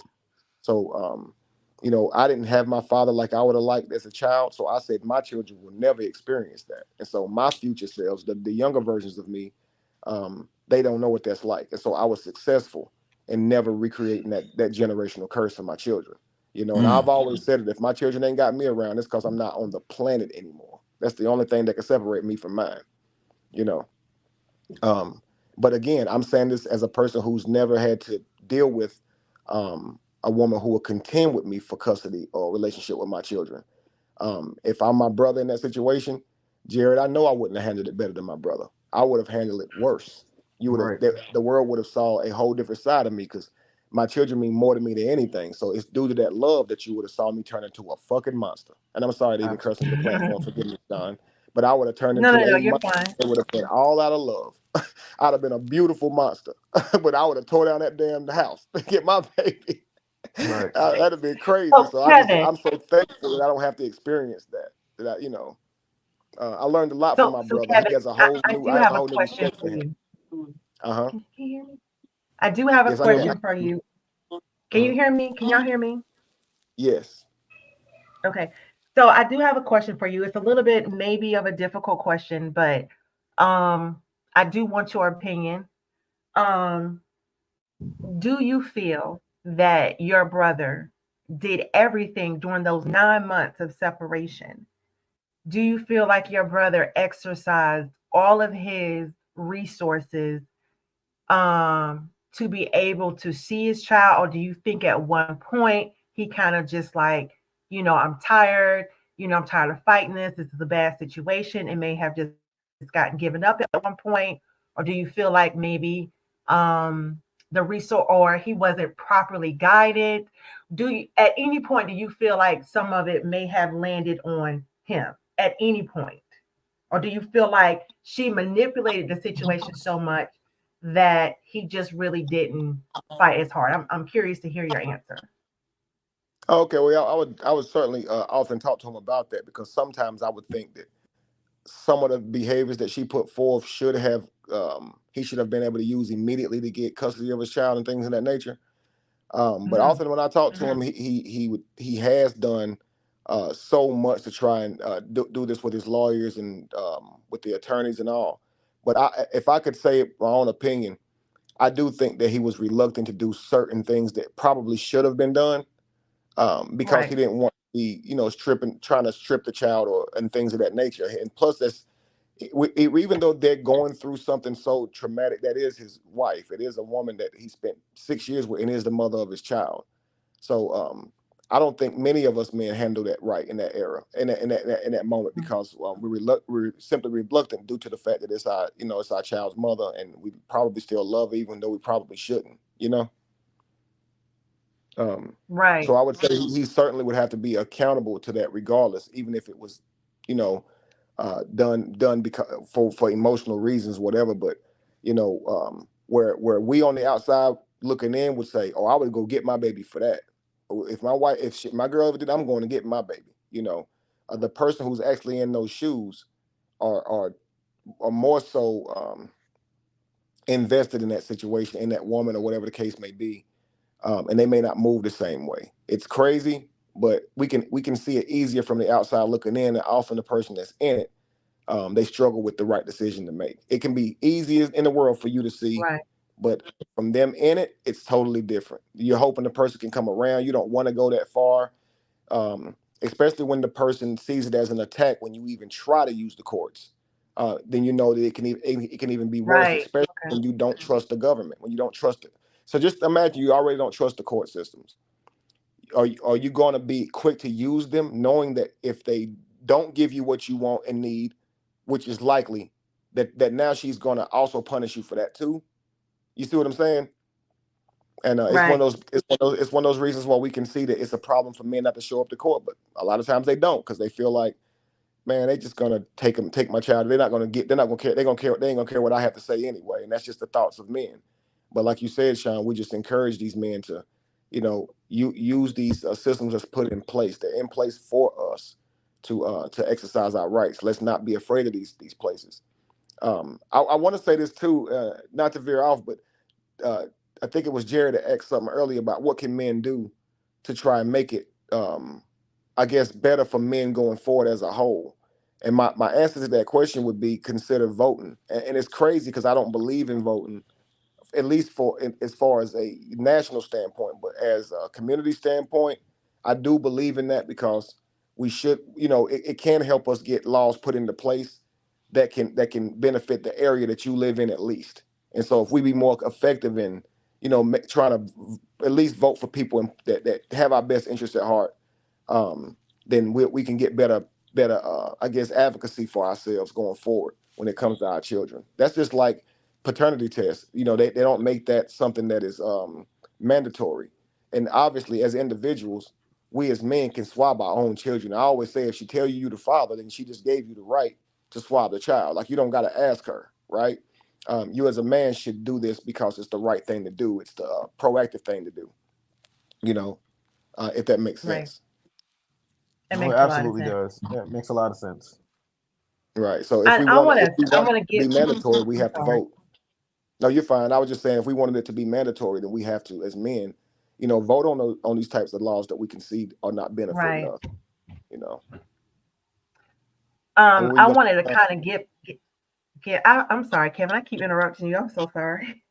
No, no, no. I was actually asking you. I was just giving the floor back to you. You're okay. Okay. So, um, this is another example, and I kind of forgot about this example where I just helped a young lady. Well, I helped a family, and this is another way that the courts, and I have to agree with you, that sometimes people will undermine you. They will undermine a father. And in this particular situation, you will see this, I guess his father, maybe he's like 20, 21 years old, was not married, got in a relationship, had a child with a young lady. Um, I guess the young lady was not the best parent. So her parents decided to uh, take the mother to court and get joint custody of the child. This was what was relayed to the father. Oh, we're just getting joint custody because we want the child to come live with us. We don't think the mother is, you know, mentally stable enough to take care of the child. Blah blah blah blah blah. So what they did, they went and got an attorney. The attorney sent over an agreement. Now this comes from lack of knowledge. Now sent over agreement and say, hey, listen, the maternal grandparents, they want to go in and have joint custody of the child. They want to take care of, because the mother is this and that. Just kind of dressing up a little bit. This is their impression of what's going on now. They're not represented by counsel or anything. So they go to court and it's like real quick. Well, Father, do you agree, that the child can stay with us and blah, blah, blah. So he was like, oh yeah, no, that's fine. I believe the child good. Well, little did he know, he signed over his rights. This because of lack of knowledge. He signed a temporary order. They didn't know it was temporary until they sent it over to me. They thought, they were panicking. Oh, we done signed all of our rights away. The mother had, she had ended up, unfortunately, she passed away from drugs. God bless her. So she passed away from drugs. So now there is no joint custody. Supposedly the grandparents have full custody of the child temporarily. This is what their impression was. When I heard the story, I said, send the paperwork over to me. Let me see what it is, because I have to see what's on paper before I can even get any type of analysis. I get the paperwork. This young boy then signed over his rights.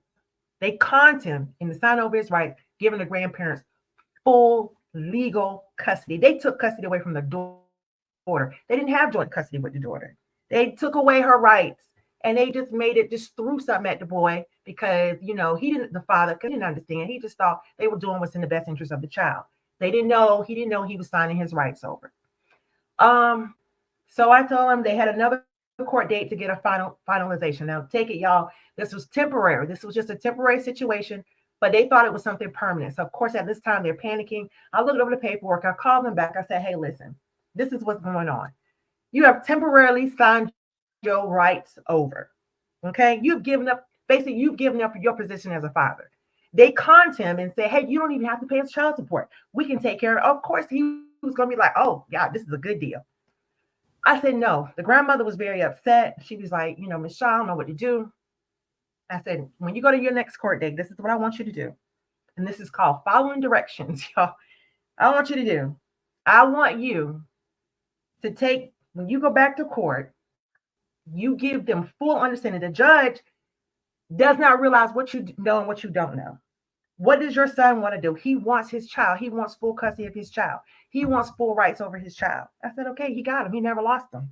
What he did was he signed over temporary rights to it. But now he can reverse it and say, hey, listen, I don't want that temporary custody to be final. I want my child. The mother is now deceased. I'm not giving up my rights to my child.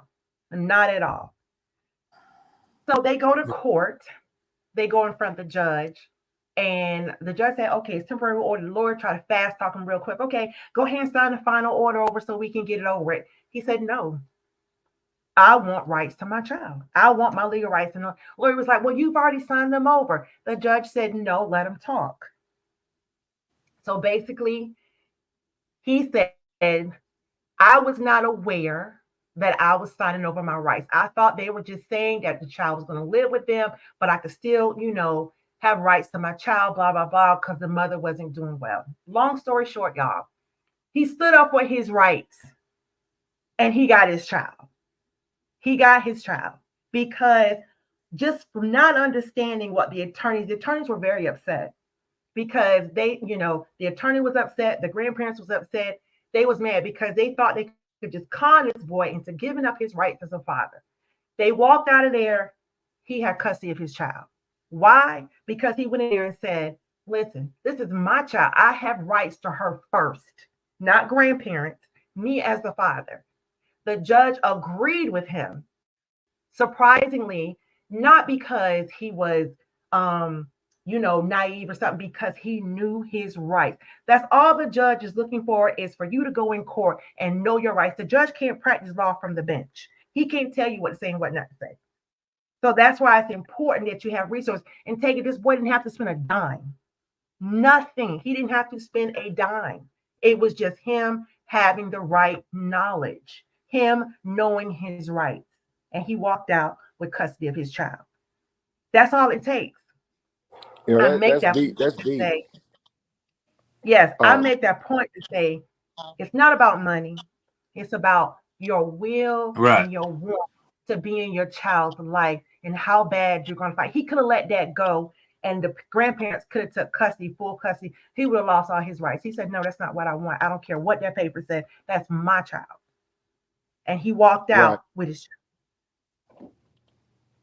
That's So powerful. that's why I say, y'all, men have to be able to stand up and fight, and you can. And sometimes it doesn't cost you one single dime.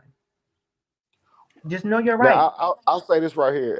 I gotta go. I forgot I had an 8 o'clock client, but to what you said, Sean, that's powerful because you guys know I'm friends with Dwight, and his when his child's mother died some years back, he went and got his child, and he exercised Hmm. his right to get custody over the child. And they tried to make out like it was all about his money, and I'm like, no, that's his right, you know.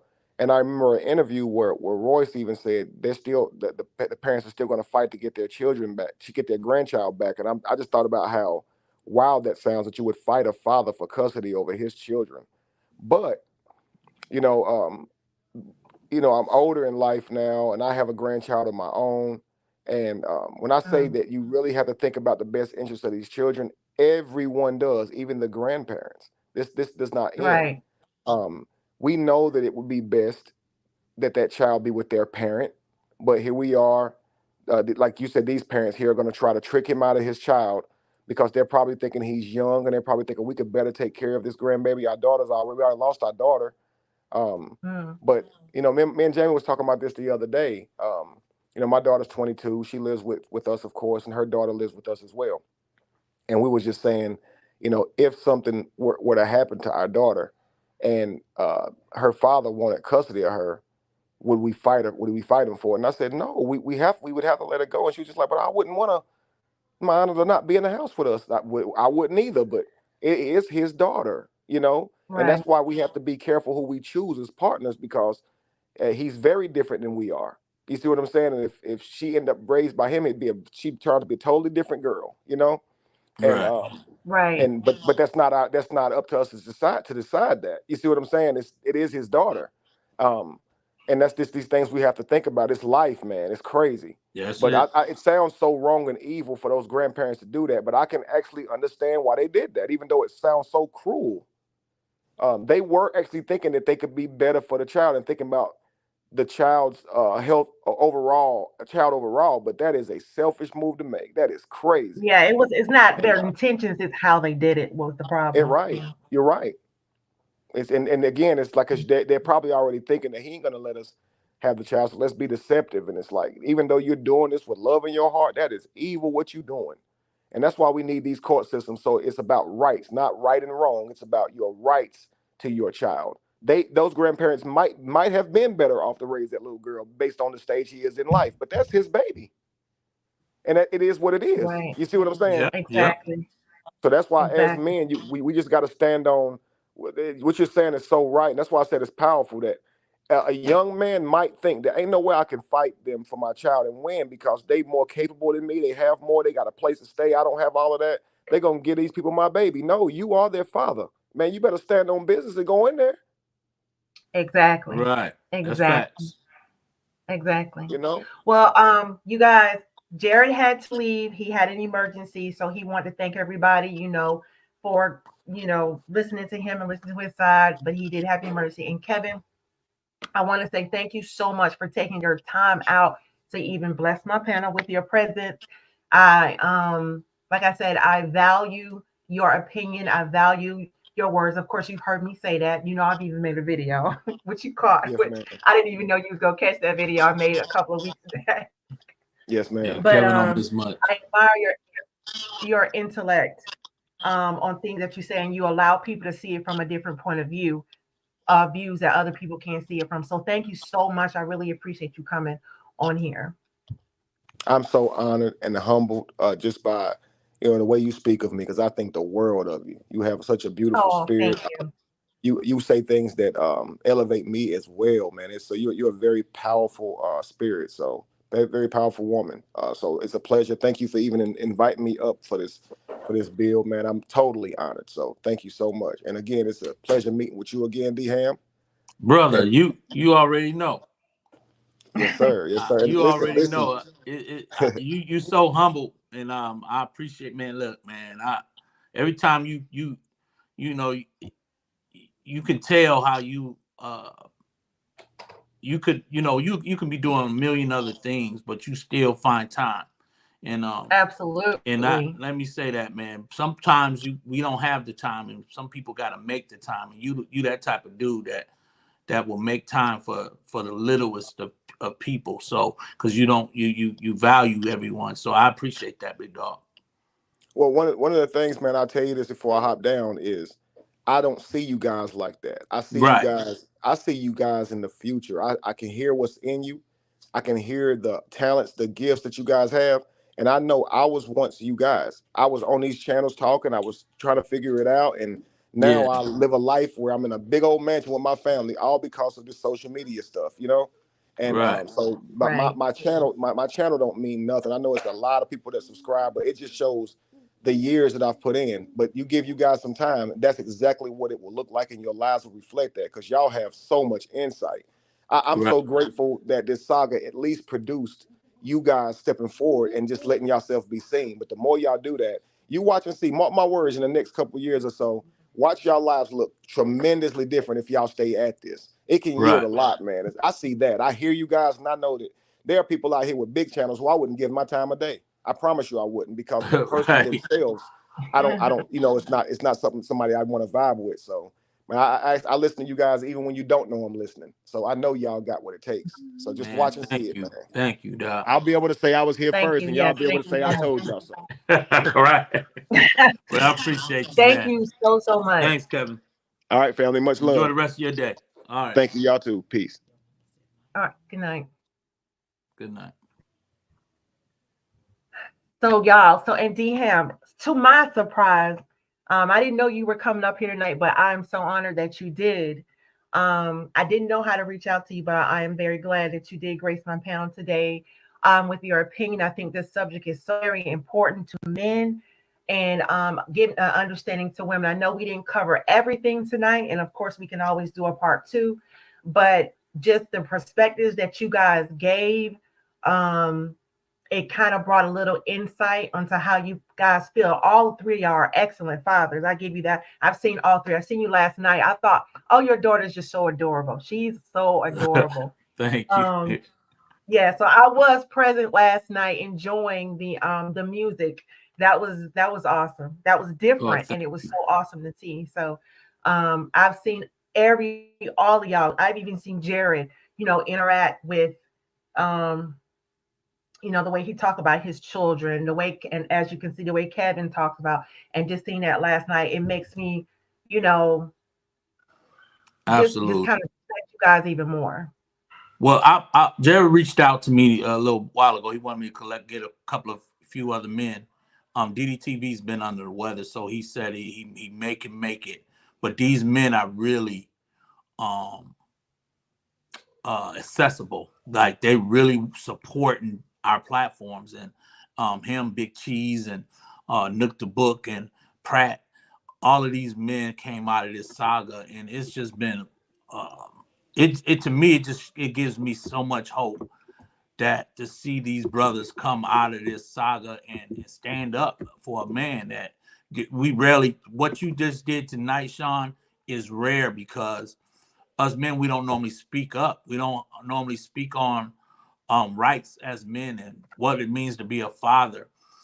So I do appreciate you reaching out to me through Jared and get me involved in this. I definitely want to come back and on part two, and when we got more Absolutely. time, just to really dive into deeper situations. And I'm sure your expertise can help guide us into the right way to think about it as well. So I appreciate that.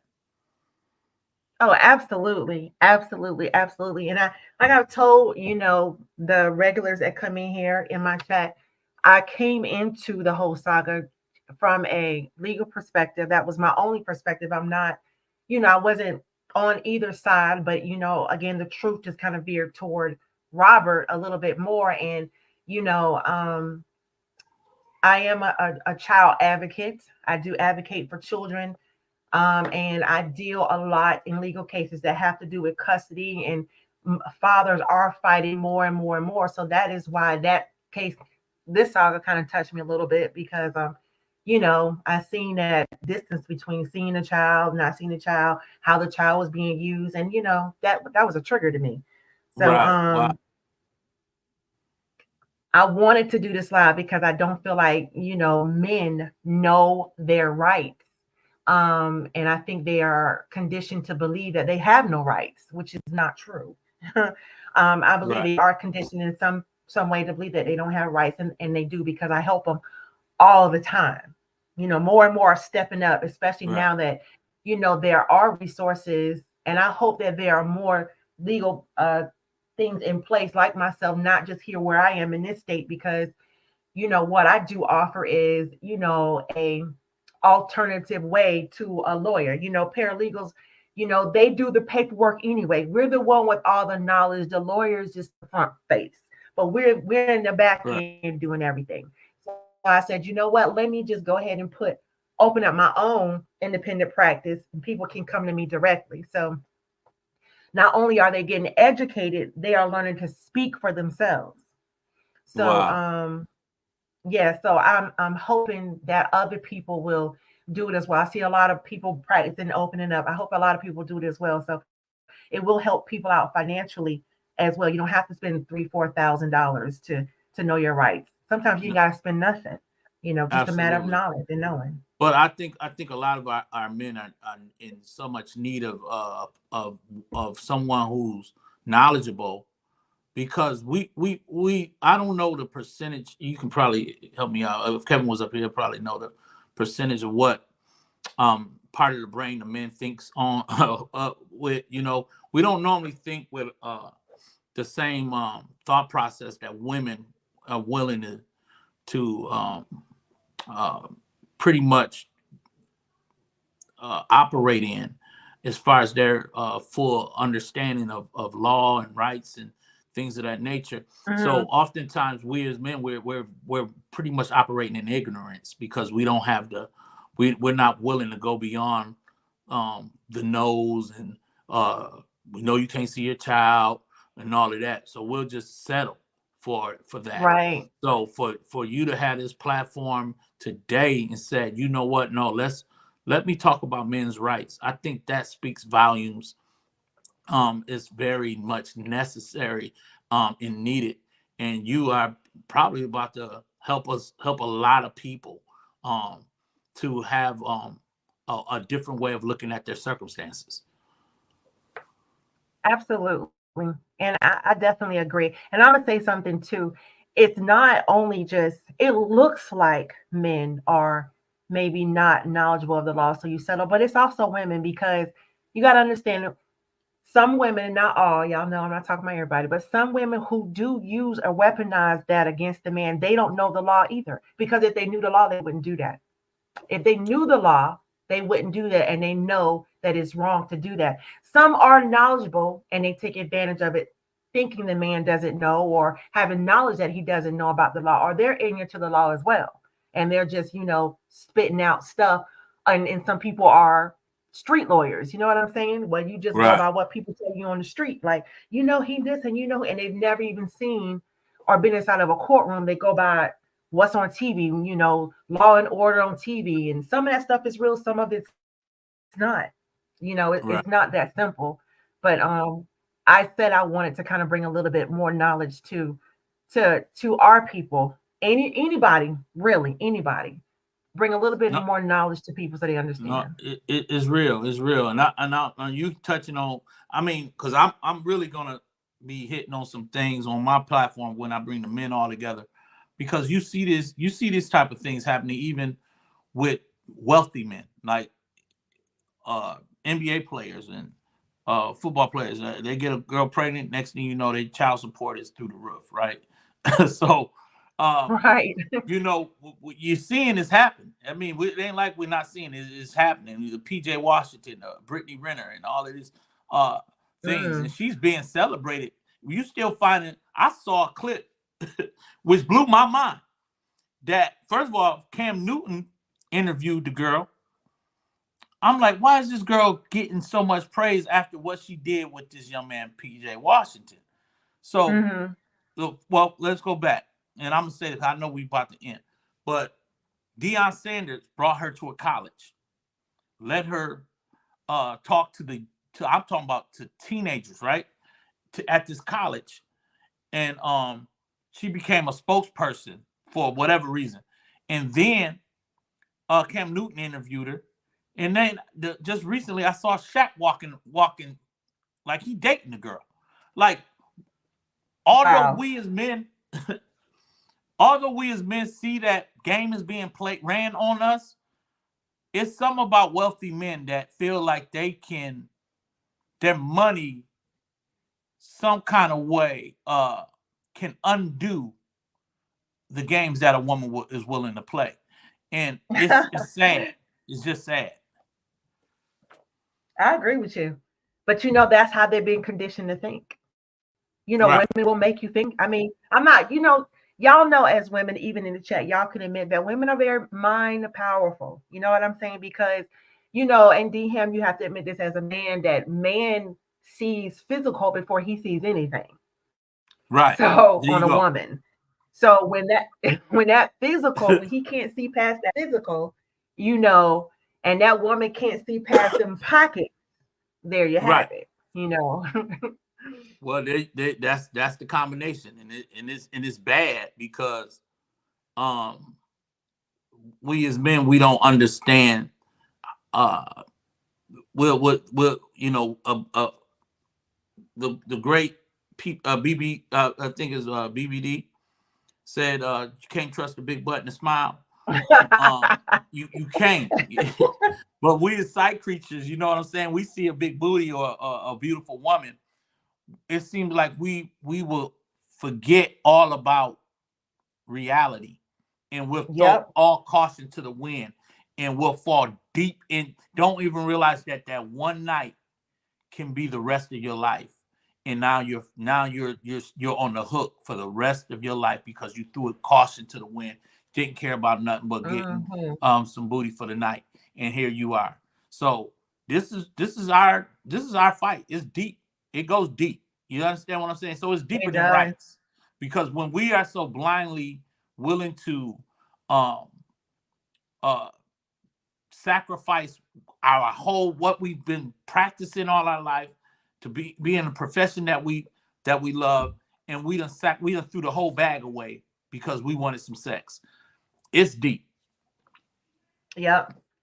Making a temporary moment into a lifetime situation. You don't want to do that. There you go.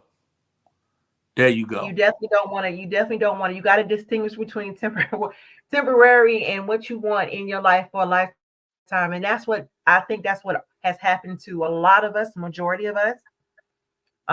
Miss White said, y'all be thinking with the wrong hand. Wait. Well, you know, Miss White said that our brain is 10% larger, but it operates differently. But Miss White, they said we don't use it all. So that's what I was trying to figure out. Hey, you what know, but you percentage know do that's we what use? it is. Unfortunately, yeah. They tend to think, but you know, as women, y'all, you know, y'all tend to give us a lot of power that we really don't have. You know what I'm saying? Y'all tend to give that to us. Y'all take away. I feel like, this is just my opinion. It's like sometimes y'all take away y'all own power and y'all give it to us, not knowing that, you know, sometimes an alpha female such as myself, and I consider myself a true alpha female. Some of us don't want to carry that torch, and we're looking for another male who is able to carry that torch. And if we don't feel comfortable with you making some decisions and your thinking ability, we're not going to hand a torch to you.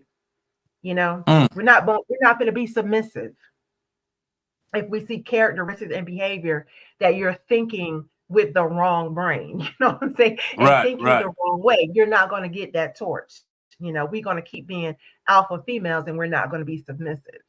So that's why you see a lot of pushback and then say, y'all are so difficult. No, it's not difficult, not what I call it. It's just that you're not stepping up. And, you know, I'm not seeing those qualities where I need to hand my torch over you and I can lay and sit down and just relax. You know what I'm saying? You talking right now, because I'm gonna be real. Oftentimes it takes that alpha female. It takes that woman that's gonna push the man to get the best qualities out the man. You see what I'm saying? And I think a lot of the men runs to the less alpha female, and we ain't gonna, we ain't got enough time to go there. But the less alpha female, and we know what that is, and so they'll run to that Yeah. so that they can have more dominance and control, where they're not held to a certain standard and accountability that's going to make them stand strong on principle. So we ain't got enough time to go there, because I don't want to get. I'm on your platform. I don't want to get you unmonetized. Oh no, we listen. We're gonna have to do a part 2. And listen, hey D Hair, you already know we're gonna have to either do a part 2 or we're gonna have to take it to your platform. Like Hey, either way, we're gonna do it. You already know. I don't care. I don't even care right now. You feel me? Because stuff needs to be said, man. And that's like, listen, Stuff needs to it's be true. said. And that's another 2 hours. But you know, that's definitely a good topic. It's gonna be another 2 hours.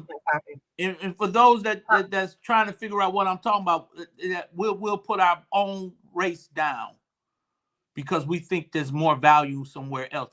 And that's what I'm talking about. The most wealthy men, when you find them, when they finally walk into their wealthy place, they leave our sisters behind.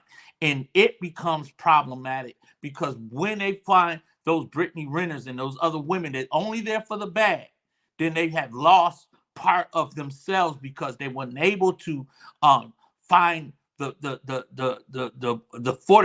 very backbone that they needed was in that one bone that you gave to that woman, but you weren't able to appreciate what God had joined together. You see what I'm saying? So it becomes deep, yo. So I got to figure out, why do our brothers feel like they have to go to the other persuasion in order to feel valued? So once we figure that out, well, I'm gonna tell you why. Do Yeah. you want me to? I'm gonna give you a quick one answer. Do you know why? Why? Because the other persuasion is more submissive. Okay. They're more submissive. They don't require a lot. They're not going to question a lot. We question. They don't question. But see, that's the part. And Sean, we don't have enough time. But you just said, like, you're an alpha, right? An alpha female, which is gonna make a brother stand 10 toes down on becoming better. And what you just said there is that the other persuasion is more submissive. So what are we running from? And see, and I think what you just said is that you're not only going to make the brother a man better, but you're gonna hold the women accountable as well. And I think that's a whole nother conversation. It is, but I'm dead on it. It's just like this. Yeah, I've heard this before. I've heard this. You got to understand, why would a man stay? I'm just giving a scenario perspective. Why would a man? This is a man that may be emotional, unintelligent, stay with a woman that has, listen, I need you to work. I need you to I need protection. I need those qualities that a man should have in order for me to turn around and be submissive to you, because I'm not going to be submissive to a man who doesn't have a job. I'm not going to be submissive to a man that doesn't want to protect me. So he says, to hell with this, you too much work. So I'm going to the other persuasion where I ain't got to do none of that. They'll take me as I am, lame or no lame. They gonna take me as I am, and I ain't got to work. I ain't got to do all that. You too difficult. That's how I say that's what I've heard. We too difficult because we ask too many questions. We want you to do this. We want to feel safe. We want to feel like that we can depend on you, that, you can handle business or whatever. And if you can't show me that, then hey, but then you do have some that say, I got a man and that's it. So, do what you want. All I want is a man. All I want is a husband. You ain't even got to work. I just want the title. You have women like that. But the other Ooh. persuasion, they don't require much because they already got it. There you go. And I see, man, look, we gonna be here all day because it's. I know, D-Ham, listen, we have crazy. got to do another live just speaking about that because I think that's a very important topic. Let's do it because I like to spice it up. I don't, I can't just. I know you do. I know you do, and I'm sure the chat would definitely love that. So I'm gonna have to get your information on the back end so I can get in touch with you. So okay, and we can stay in touch. So we can bring another one of these wonderful spicy lives to you guys and just be very blunt and talk about not only important topics as what we just discussed today about fathers, right? But sometimes what leads us to make the decisions that we make as men and what leads us to make the decisions as women. We have to be transparent about them too. So hey, Sabrina.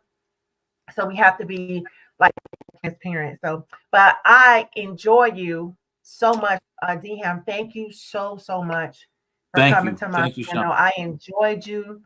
And I can't wait to do this again with all of y'all. I can't wait to do it again. Absolutely. Let's do it. And it ain't just gotta be organized. You'll see me around. So I'll be whatever topics you covering. I will be in it. Hopefully in somewhat of attendance to your lives. So it don't just have to be these type of platforms. But I appreciate the opportunity. Well, you're welcome anytime. You are welcome anytime. So, but yeah, Miss Judy just put my IG for anybody that wants to get in touch. You can definitely hit my IG as well. So, but yeah, we are going to end it. I think for now, I think we got enough out today about fathers' rights, which is very important. I think there will be a part 2, D-Ham, so I'll let you know when that is. And we're going to talk more about resources available to men. Thank y'all. Thank everybody in the chat. Nina Edwards, you wilding out, girl. I appreciate you, girl. But I can't wait to dive a little deeper into that. Why do men run to the other side when they get that bag? But I appreciate it. Yeah, you wow. All right, you guys, we are going to end the live and we are going to say thank you. And as usual, I always thank everybody. Kimberly, Hercules, Miss Judy, my vibe queen, Nina, Miss White, you already know, Sabrina, Miss Sexy Ray. I think My Black is Beautiful. She might be out already. But Lynette, Boo Love, I didn't get to speak to you. I think Real D with me came in here. I didn't get a chance to speak with her. Miss Sexy Ray, Lux Pearl, my girl. All of you guys, I thank you so much for joining us. I think God speak through me. I thank you guys so much. If I missed your name, it's all love. It's all love. Thank you guys so much for joining us tonight. And I promise you, we have more like this to come to cover important topics. Get any topics that y'all would like to cover, y'all welcome to hit me in my IG and just say, hey, listen, can we talk about this? Can we talk about that? And we'll be more than happy to cover that topic. All right, girl. All right. Well, good night, D-Ham, and good night to my chat. I love you guys, and I will see you guys on the next live. See you guys.